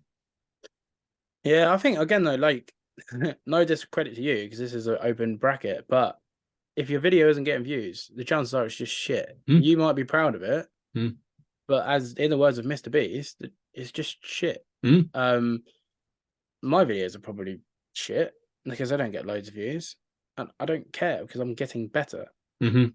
Like, that's it. That's one thing I've started looking at is the progression, is the improvements, and the fact that I didn't start this hobby or this YouTube, for example, to make it massive and get millions and millions of views. I'd like it, but I did it because I'm trying to show the hobby that I enjoy. I'm spreading my love for the things I do. It's not for the clout. It's because I love it and I want to reach like-minded people. But unfortunately, once you start getting into analytics and getting a little bit obsessed with numbers, you do start looking at it and going, oh, that video only got me 10 viewing hours. I'm so far away from hitting that goal. What goal? The goal that YouTube has set for you. I said this to you before, though, didn't I? Because you were like, you and I both, right? But like, one day I'll be living my dream. I'll be working with animals. I'll be working my reptiles and this, and And I was like, what are you doing right now? And that's what I said to you. I was like, what are you doing right now? You're like, I'm in my reptile room. And I was like, wake up. You're doing exactly what you want to be doing. Oh, yeah. Yeah. You're not doing it full time. I'm not doing it full time. But a lot of people forget the place that they're in. Like we just had a landlord inspection. And again, this is our second one. And I get so scared. I'm like, because now we've got the massive enclosure. And I'm like, oh my God, they're going to hate it. And the lady that came around was the same lady that viewed it 6 months ago, and she's like, oh, I love coming here, like, where's Kermit? And I was like, oh, thank God.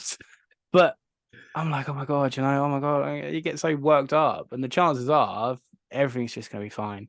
And if people forget like where they are and where they've come from. Like, I was in lab reptiles as a kid, so now to have what I have, like arguably one of the best monitor collections in the UK, depending on who you talk to, depending what you're into, but even that, even if it's not, they're animals I've acquired that I'm really passionate about. It doesn't matter what anybody else on this planet thinks of my reptile collection. I do not care, because it's my reptiles. Yeah. Like, they're my pets. They're my animals.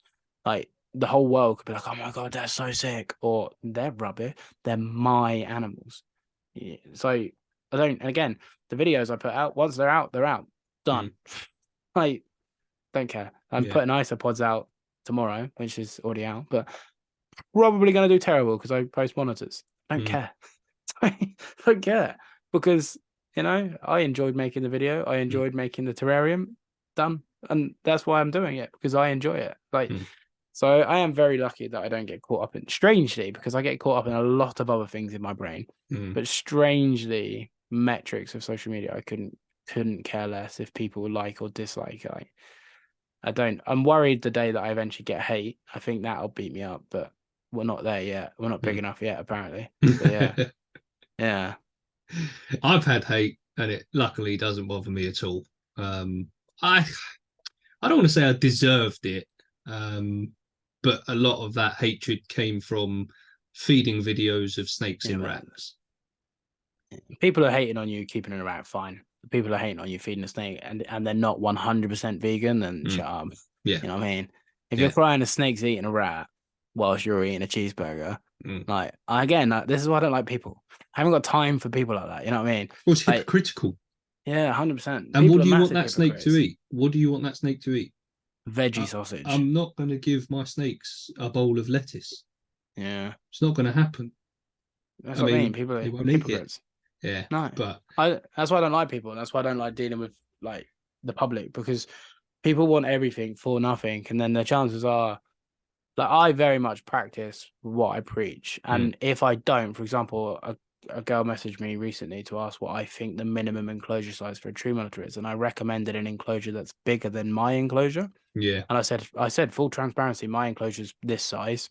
I recommend this size. And I know this from experience because mine's way too small.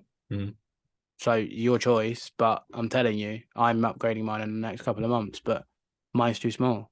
But I don't just go, oh yeah, this is a 12 the bigger size, and make me out to be like this glorified person. I said, look, mine's in this.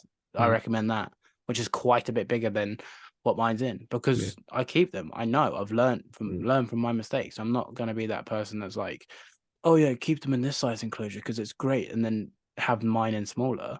Not interested in that. But that's where the transparency and authenticity comes into it, and the knowledge through experience. You might not be there yourself, but you now, through your experience, know where you should be. It just might not be possible right now. Now, why would you, at that point, knowing it needs bigger, would you go, well, I've only got it in that, so I should only say that it should go in that? Don't work like that. You know, you're honest, you're authentic. I'm telling you, this is what I keep. I'm planning on doing this, so for you, I recommend this and that. Job done. Yeah. After that, it's up to them to decide how to take it. Oh, 100%. I don't hold myself accountable for it. And if I used to get a bit worried giving people advice, because I'm obviously in a place of power. People take what I say as gospel, literally.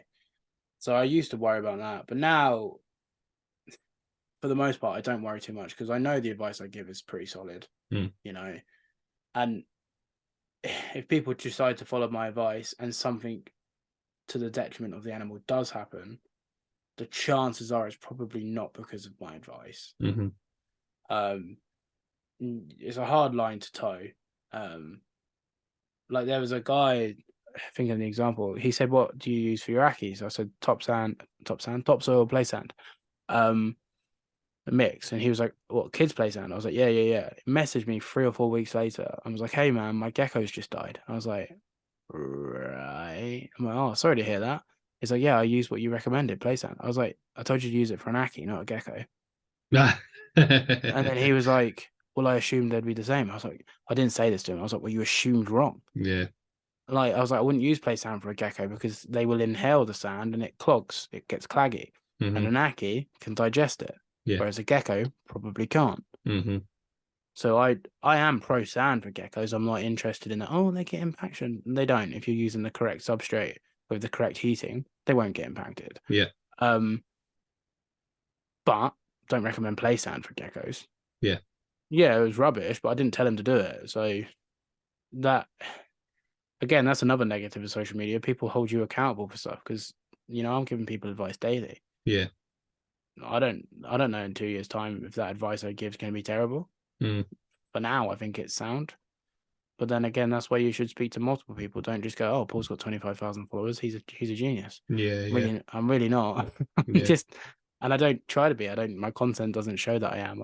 I'm just a guy. The amount of people that message me go, "Oh, but you're not just a guy." Like, I am. Look, just a guy. Yeah. Nothing special. I bleed, same as everybody else. So yeah. It's interesting, to be fair. It is. I have another question for you regarding animal keeping or reptile keeping in general, because this is one that I've always found quite interesting. Mm. How do you feel, or what's your opinion on letting the temperatures drop at night in an enclosure? Yeah, none of my animals get nighttime heat. Mm. Like none. Even animals on the equator get cold. Yeah. Like the temperature readings are taken in the middle of the cities where these animals are. There's tiny little microclimates. Little Reggie boy is probably going to be the only animal that gets nighttime heat in my room, because my room gets to about 16 degrees. And I don't want Reggie to get below 18. So my room gets to 16 in the winter. So Reggie will get a deep heat on a stat set to like 19. So we're not talking 24 degrees. I think it's essential. It's essential, man. I think it's you're not giving optimal care. Don't get me wrong, if your room drops drastically, Yeah. but like all of my monitors get to 16 degrees in the winter, all Yeah. of them, including the tree monitors. And a lot of tree monitor people will tell you that's a bad idea.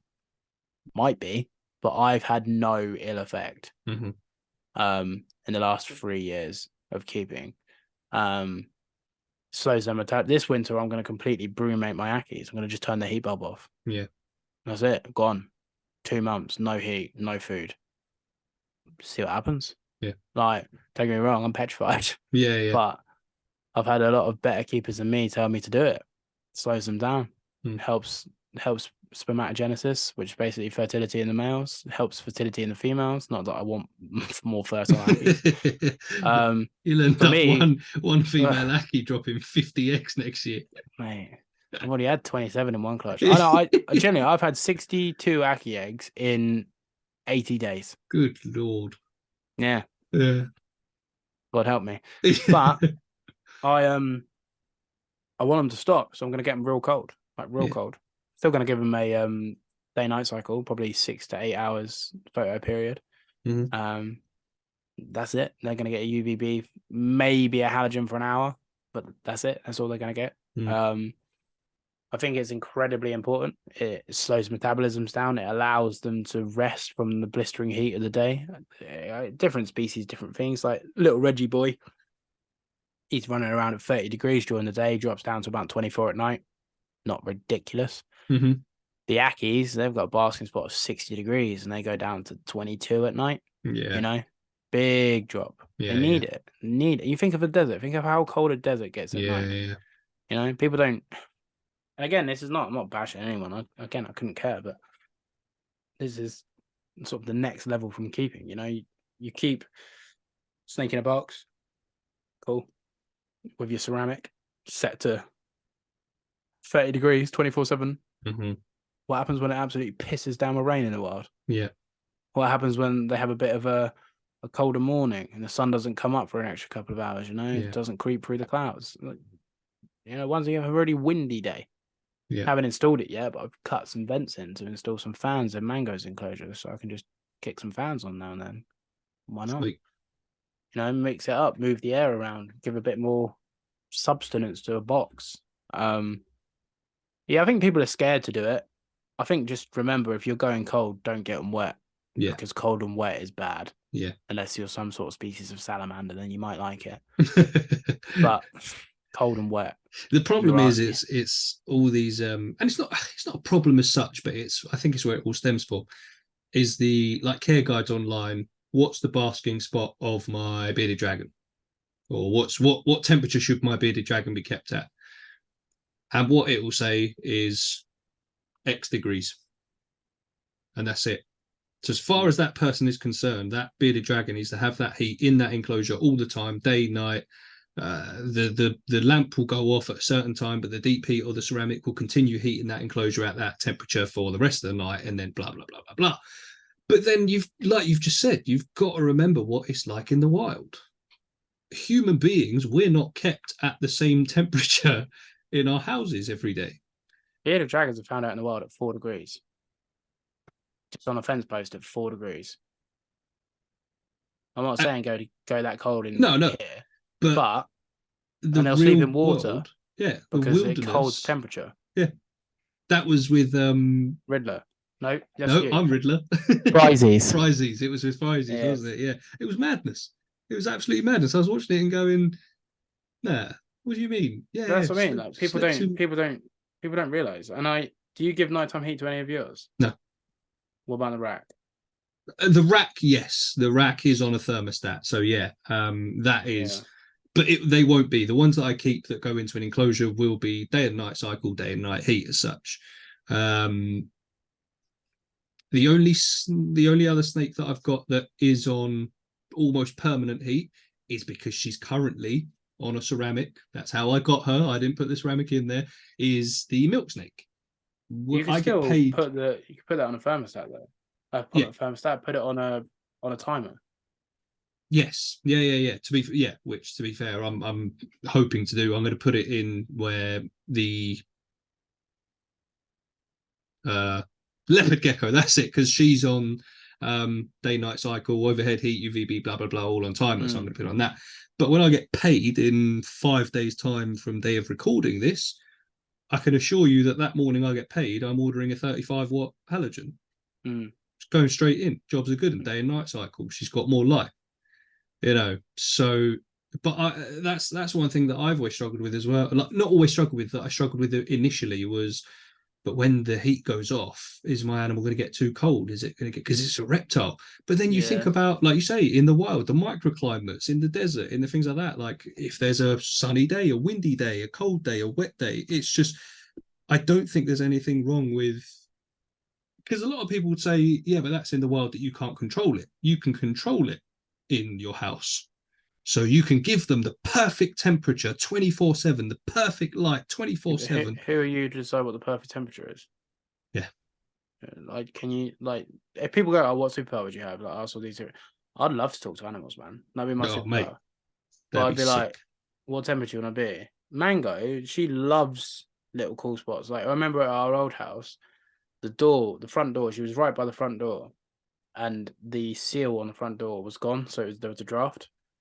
And the draft would blow through and literally hit her glass. And she used to push her face up against the glass where there was a little tiny gap because I had the heat cord, a cable coming through for the heat mat for the nest box. Yeah.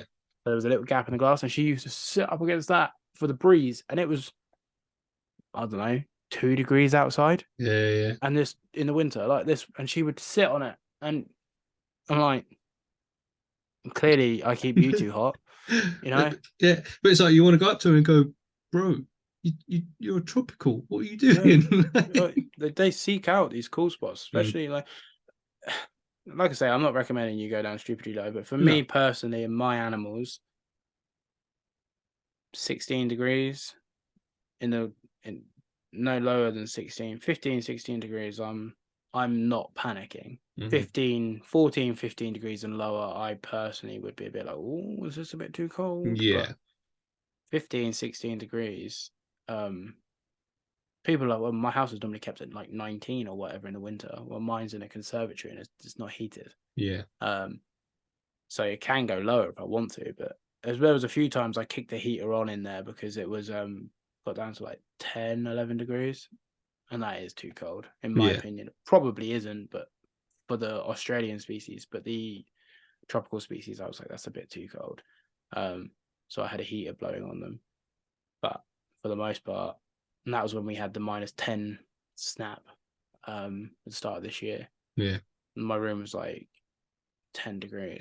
Jesus Christ. But yeah, I think people worry way too much. It's like, I remember I used to keep crested geckos back in the day. And people are like, oh, don't let your crested gecko get over 25 degrees, it will die. A few times my room spiked to like 32. They were fine. Don't get me wrong, I don't recommend it as a staple, and I don't think it's great, but I'm just saying they can handle a little bit more than people think. And again, I do not recommend keeping crested geckos. But here's like on the opposite end of the scale. This is one that came up recently. We had quite a hot spell recently, didn't we? And you said you went into your reptile room. Yeah, 42 was this before, degrees. Yeah, and you were worried that you were going to walk in and find a dead animal. Yeah. What were they doing? They were all just out running around, but not like stressed, not like, oh my God, it's way too hot. Yeah. Admittedly, the room, so basically my aircon, the pipe in the back of my aircon came out, so it was pumping hot air into my room, and it was like 32, 33 degrees outside, Yeah. which is like, so 42 degrees is like 110, 112 degrees Fahrenheit, and 33 degrees outside is like 95 degrees Fahrenheit. Anyway, the enclosures were around like 95 to 32 degrees. So the enclosures had like heated up quite a bit. They were about 32, 33 degrees. One was at 37. The Ackies were at 37, which was my hottest one. The room was like 42, but the enclosures were a bit cooler because I have deep soil that's moist. So obviously it keeps it a bit cooler. But yeah, everyone was out. Like everyone was out. The only animal that didn't like it was Mango. Mango was in a water bowl. Yeah. Every other animal, the peach throat was out. The gill and I were like supercharged. Like literally, like someone put like 1,000 volts through them. They would run around like crazy people. The tree monitors were out. Kermit was basking. Like his enclosure was 32 degrees ambient, and he was basking in under a 55-degree heat, and he was like, "Yeah, I'm what." Sweet. Don't get me wrong, Varanids. It's very difficult for me to buy any other reptile because my room gets so hot on the hot days. So that's why I've gone for like little Reg, because he's he can handle 32, 33 degrees, no dramas. So he's fine. No, he's an Australian gecko that works out perfect. And I'm getting a couple of other Australian geckos at some point, which again, their daytime temperatures want to be around 30, 32 degrees. So for my room, ideal. So you have to be careful, because that would have killed all my cockroaches. I had 3 different species of cockroaches. No, 4 different species, 5 different species of cockroaches. I've only got 2 left. 3 died. Yeah. Like crispy, like crunchy. They cooked, like, because they were at the very top of the vivs. Yeah. And the room, and that was like 45 degrees up there. Yeah. So they the cockroach and the stick insects didn't make it either. The stick insects fried. Which I'm laughing about it, but that's my personality. It was very sad. Yeah. Especially because one of the cockroach colonies cost me lots of money. Yeah. But dead now. So I fed them to my boss, so he had char-grilled cockroaches. Oh. Yeah, he loved them. They're proper crunchy.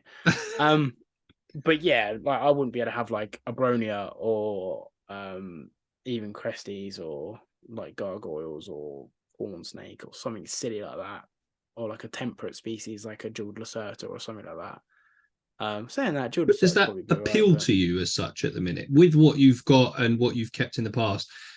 Are you disappointed that you maybe couldn't keep something like that in that reptile room, or are you just meh? I would like Europlatus again, the leaf-tailed geckos. Yeah. Can't keep them. They're fragile as F. They get like 2 degrees too hot, they die. So I couldn't keep them. Outside of Europlatus and Abronia, nah, not really fast. I would like Abronia. My room's too hot. And I would like Europlatus sickle ray, the mossy leaf-tailed gecko.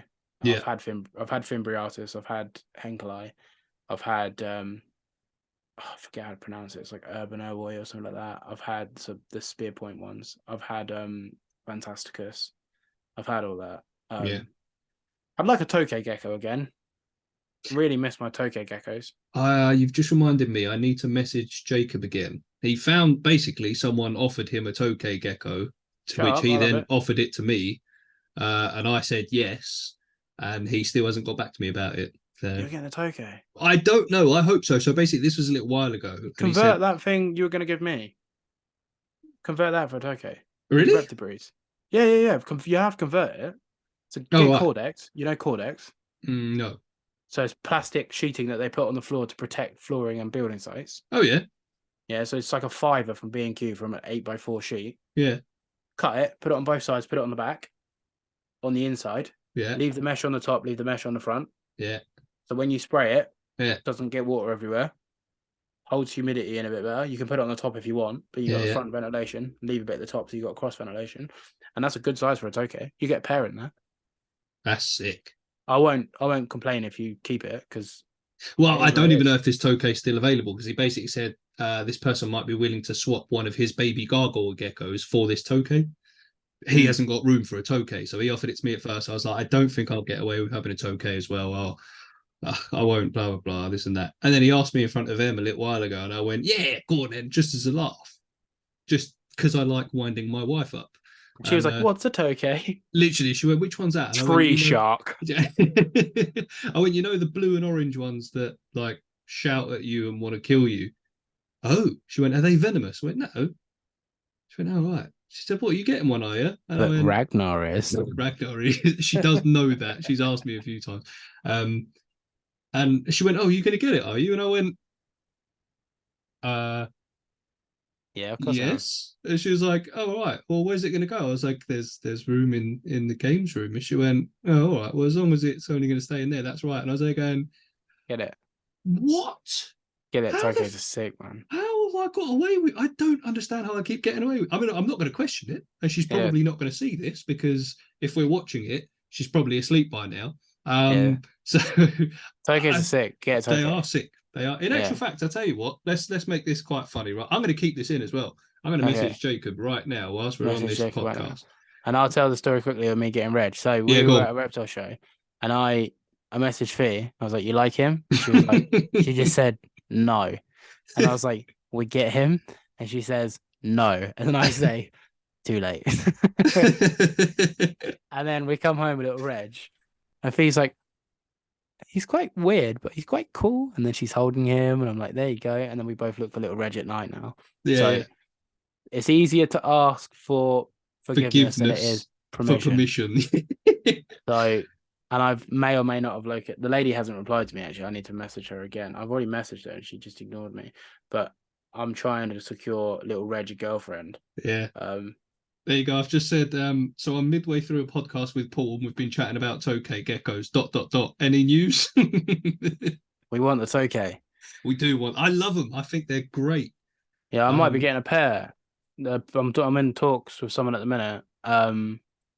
If they're hoping to get some morphs, and if they get morphs, their pair will be available, and I've got first dibs on it. Sweet. Yeah, the proven pair as well. Ideal. Yeah, they're sick. I have another question for you, Mm. which is ideal considering you're on a podcast that I'm hosting. If I didn't have any questions, it'd probably be quite shit. Yeah, I mean, I feel like we've sort of done well just to talk absolutely nothingness for like I what, agree. 2.5 hours maybe? Yeah, about 2 hours, I think, so far. Oh, is it 2 hours? Is it Just under? So, Yeah, I think we 8, 9. started. Yeah. Oh yeah, no, okay. I'll let you off then. So hypothetical situation. You've got all the space in the world. You've got all the money you need. You've got every resource that's possible that you need. A dragon. Okay. Is that what you're going to ask? As in a Komodo dragon or Nah, a literal like a real life fire-breathing like dragon? Yeah, like Drogon. All right. That's a little bit difficult. What was he going to ask? What would I have? Yeah. Any animal that you could Parenti. like. Yeah. Yeah. Piranus giganteus. Yeah, Yeah. Parenti, man. Yeah, Yeah. Parentis are sick. Yeah, 100%. No questions, Parenti. Yeah. And then Easy. an animal that I could have that's realistic. Piranus Bordensis, which is a biac monitor. Oh, okay. Yeah, which should be, if the stars align, next year or two. They're not here in the UK. There's a couple here. There's a couple of males here. Yeah. Your boy's making connections in Europe, so maybe. Yeah. I mean, I say that. I'm hopefully. I don't know if I am or not yet, but I'm hopefully getting a black tree at the end of the year. That'd be quite cool. But now, Parenti for me. Other reptiles are cool, but nothing really. Well, reptiles are all animals. That was obviously the answer for reptiles. Mm. All animals, is that a different answer? I don't know. I was just thinking. You might have to cut because I might have to think. I really, really, really like leopards. Mm-hmm. I think leopards are sick. Yeah. Don't know if I'd have one though. Bears are pretty cool animals. Quite like bears. Mm. Bears are pretty cool. You know what? I've always wanted, actually. I'd go with some sort, I don't know what, but I'd go with some sort of bird of prey. If I ever make it on YouTube, best believe your boy's getting an owl or a falcon of some description. Because I don't have the time for birds of prey, but so something like a harpy eagle. Yeah. Harpy eagle would be sick. It's funny because, do you know what? In actual fact, this translates to the reptile hobby as well, you know. I've literally just had a bit of a light bulb moment because I can actually transfer this to the reptile hobby. I used to see on Facebook and YouTube and things like that quality videos of things like the crested cockatoos, is that what they're called, with the big yellow and or macaws, African greys, talking, having fun. There was that one Harley the cockatoo who just destroys her little cup towers and blah blah blah and things like that. And I was there going, I need an exotic bird. That is cool. That is class.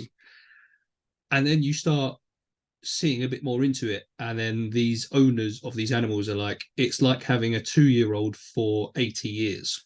And you're like, oh no thanks. And then you see that literally, I've only got a 1-year-old at the minute, and even that's hard enough. No and thanks. Luckily, some of these accounts will show you the real life of having these birds. They'll put up the nice fun videos of them playing and talking and swearing and things like that, but then they'll go, but look at the state of the top of my door that's just been torn apart by that massive beak. There's one, he's got a macaw, and I think he's got 2 doors to get into his house. The second the macaw hears the first door go, she knows he's home, and she just screams. And that scream is being heard for quite a distance. Yeah. And they will let you know. They will let you know where their presence and things like that. And it just looks like hard work. A friend of mine has, I forget what birds he has, but he has 2 birds, and he lives in like a cul-de-sac.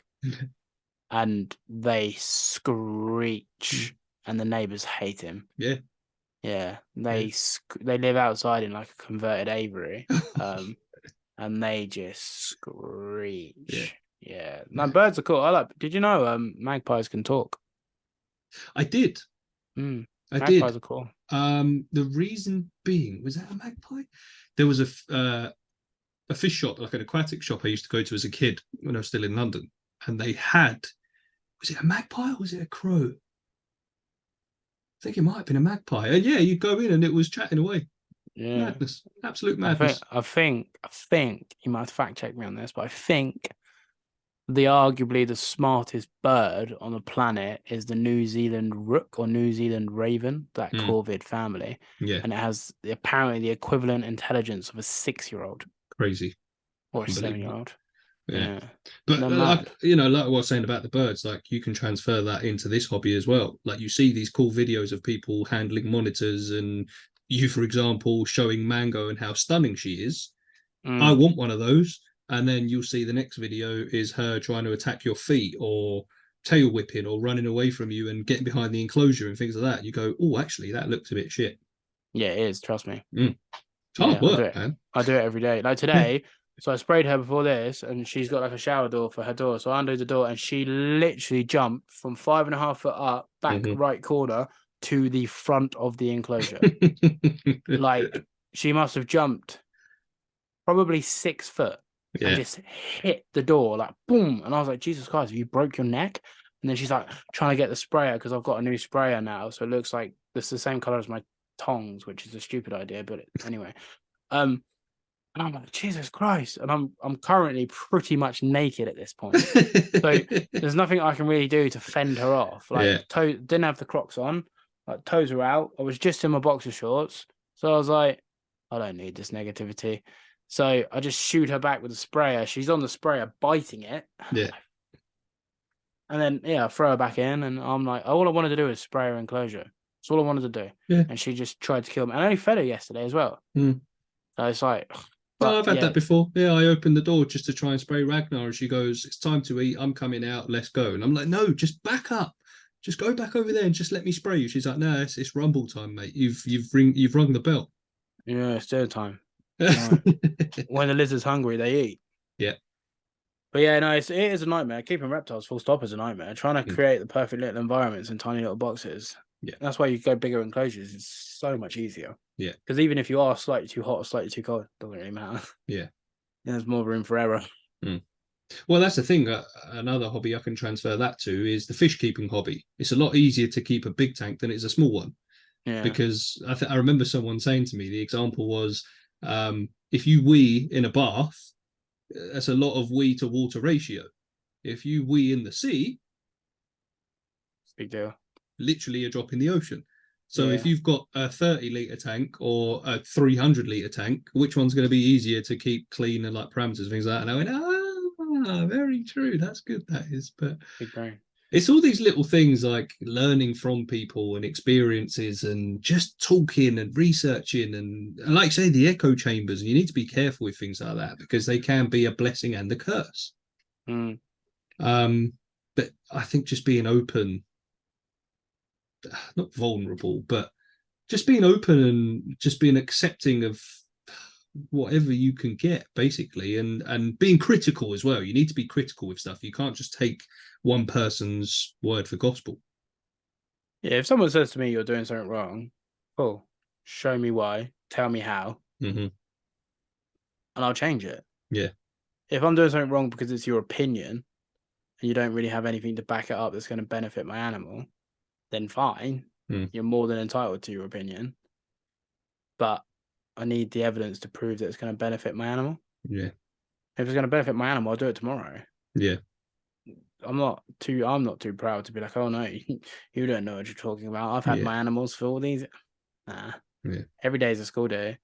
And I'm very fortunate that I've got a lot of people now that I speak to that are very good keepers. And we all confide in each other. We all talk different things, all different levels, you know, and a lot of my successes are counted to them. And then none of my failures are. All my failures are for me to learn from, you know. And that's the whole point of sharing, is to try and avoid people making mistakes. But like I say, the more I go down this rabbit hole, the more I'm like, Well, do you know what? I feel like we've barely scratched the surface. We could go on for hours and hours and hours, but we're getting to nearly crunch time now. We're going to have to get you on again at some point for sure, because we've not even scratched the surface, I don't think. So let's go with 2 more questions for you. One of which is a good, interesting one that hopefully will help people. The other one is a very, hopefully, funny hypothetical for you, just for me to finish off with. So first things first, my serious one is anyone looking to get into the hobby, not just monitors, but the reptile hobby in general. What is the first and best piece of advice you would give that person? You sound like you've been watching the Captive Raptors podcast. Who is it that runs that one? Oh, some twat. Some twat that wears Crocs. I wouldn't listen to him. He spent the last 2 hours talking about how he's better than everybody else. The first piece of advice. So I asked this on my podcast, and everyone comes up with something similar or wildly different. My advice is to get what you want, and then no, don't go and get a crocodile monitor. If a pet shop's telling you to get a bearded dragon and you don't want a bearded dragon, don't get a bearded dragon. If a pet shop's telling you to get a royal python but you don't want a royal python, don't get a royal python. There are so many reptile species that are really undersold, like jeweled lacertas, like Strophosaurus geckos. Gilleneye, mate, they're the best pet monitor. Best pet monitor, 100%. Your boy's sitting on loads of eggs. Message me. All jokes aside, though, because you put them above Ackies, didn't you? They are the best pet monitor. They're tiny. They have incredible attitude, like spunky. They have great personalities. They act like a dwarf tree monitor. They can live communally. They're not the nicest to look at because they're just a silver animal. They're always out. You just go in there, pick them up. Never had a bite. You can Mate, you're hand feed selling them. it. You're selling it to me as well. They honestly, the best pet monitor. Like at least the best beginner monitor. They're incredible, like incredible animals. Yeah, I prefer them to Wackies, 100%. Crazy. I think they could, outside of Mango. I don't like. I think they could be like right up there. They're really enjoyable. Like, and for someone like me who gets bored of animals really quickly, they're sick. Like they are sick. But they're like I mean, there's loads of stuff. Viporius lizards, lacertid family. You know, there's Uromastics. There's, like I say, jeweled lacertas are an incredible beginner species. There's loads of different species of rat snake, you know, Japanese rat snake, stuff like that. There's so many cool out there oddball animals that you've probably never even heard of if you're just getting into the hobby, because all you've heard is crested gecko, leopard gecko, corn snake, royal python. Just do that little bit more research and get what you want, even if you have to wait 2 years, because the chances are the first animal you get is going to be rehomed. Yeah. We all do it. We all do it. There's a few of us out there that still have our very first pet reptile. I don't. You know, I'm rehoming animals now, so the chances are. And then also, don't be ashamed. Like, a lot of people are anti-rehome.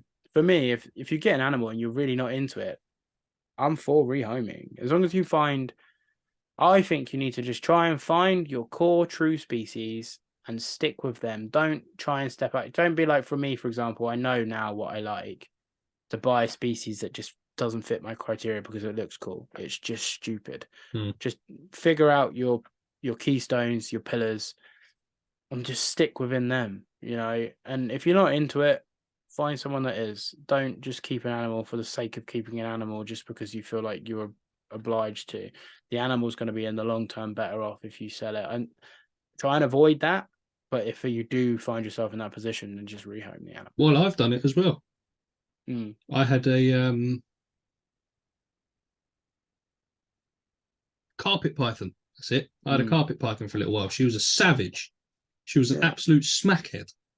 She was just food driven 24/7. Every time you went to that glass, bang, see you later. Now, I thought that was cool.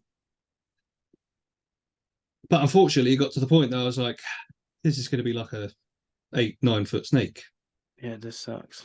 I don't think I can do this. And I was like, but I've got her now. Maybe I should just keep her and get on with it and just not really go near her apart from feeding and cleaning. That's what I mean. You don't go in there then because you get scared of it and you don't want to deal with it. And then I remember speaking to someone who was like, oh, I'd love a carpet python. Oh, it was really cool. There was one in here. And I think I paid, well, I don't know, 150 odd quid for her, something like that. And I went, do you want mine? She said, what?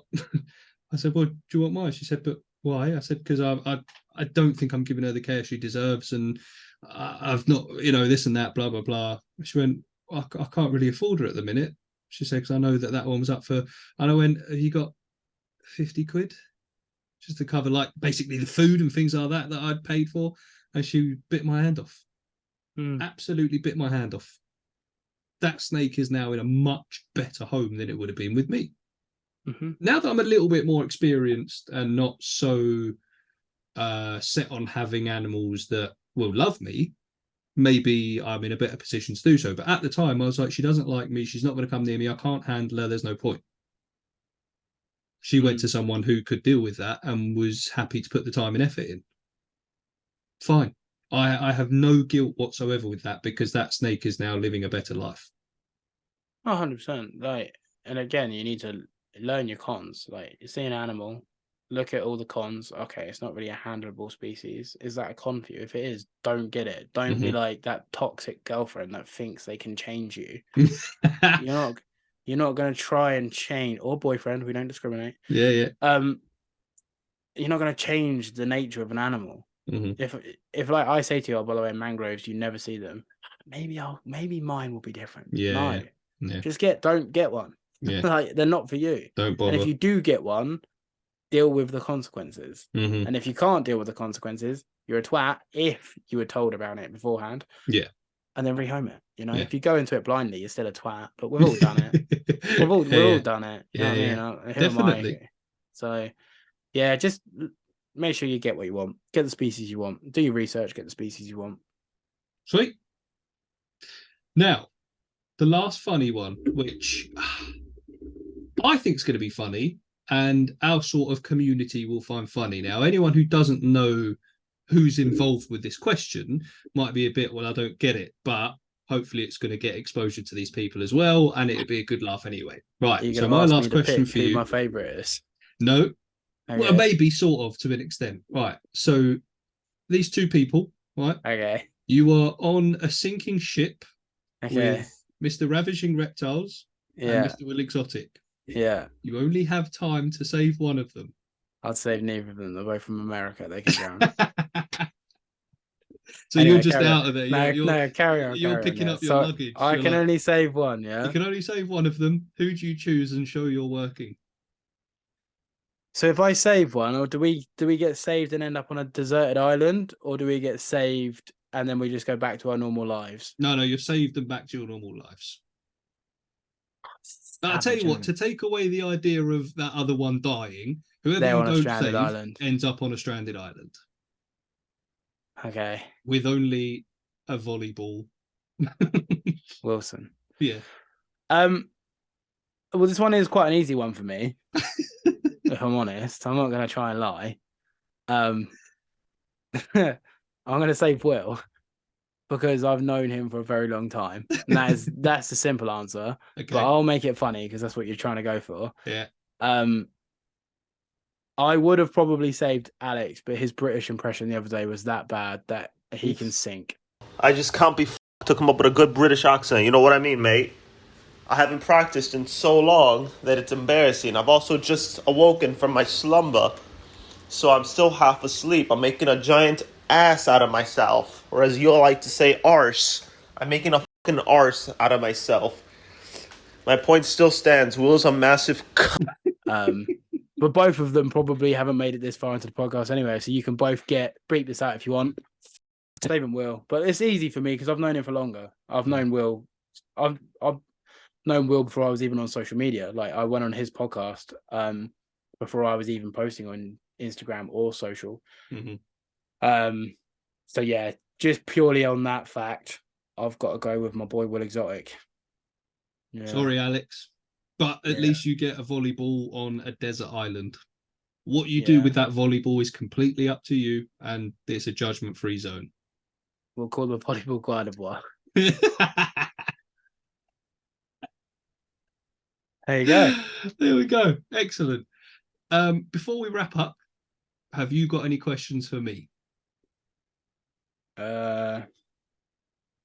Stop copying my podcast. That's not a question. That's a statement. What do you hope this podcast will do for you, and where do you hope it will go? It's a good question. Thanks. Oh, it's on the spot. Do you know what? I'm not sure. No. The reason I'm doing it is because I'm quite a fan of podcasts. Yeah. I like being on them.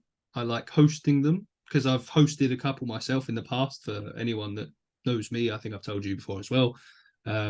Myself and my aviation photography group, I tell you what, shameless self-plug is right here. We've got a podcast ourselves as well. And I hosted the first sort of 1.5 seasons of that. Like since then, I've had a little, and so it's harder for me to commit. And we've sort of spread out, responsibility and who's hosting and guests and blah, blah, blah. But I really enjoy it. I think it's good fun.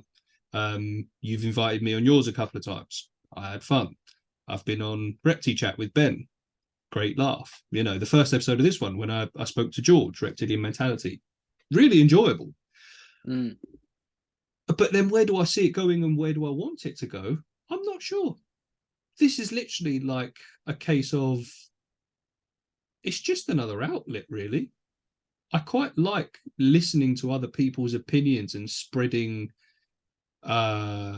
knowledge and having a laugh as well. I'm a firm believer in having a laugh. That's why I asked you that last question. So I'm just like, let's see if we can chuck someone under the bus and get a reaction from someone.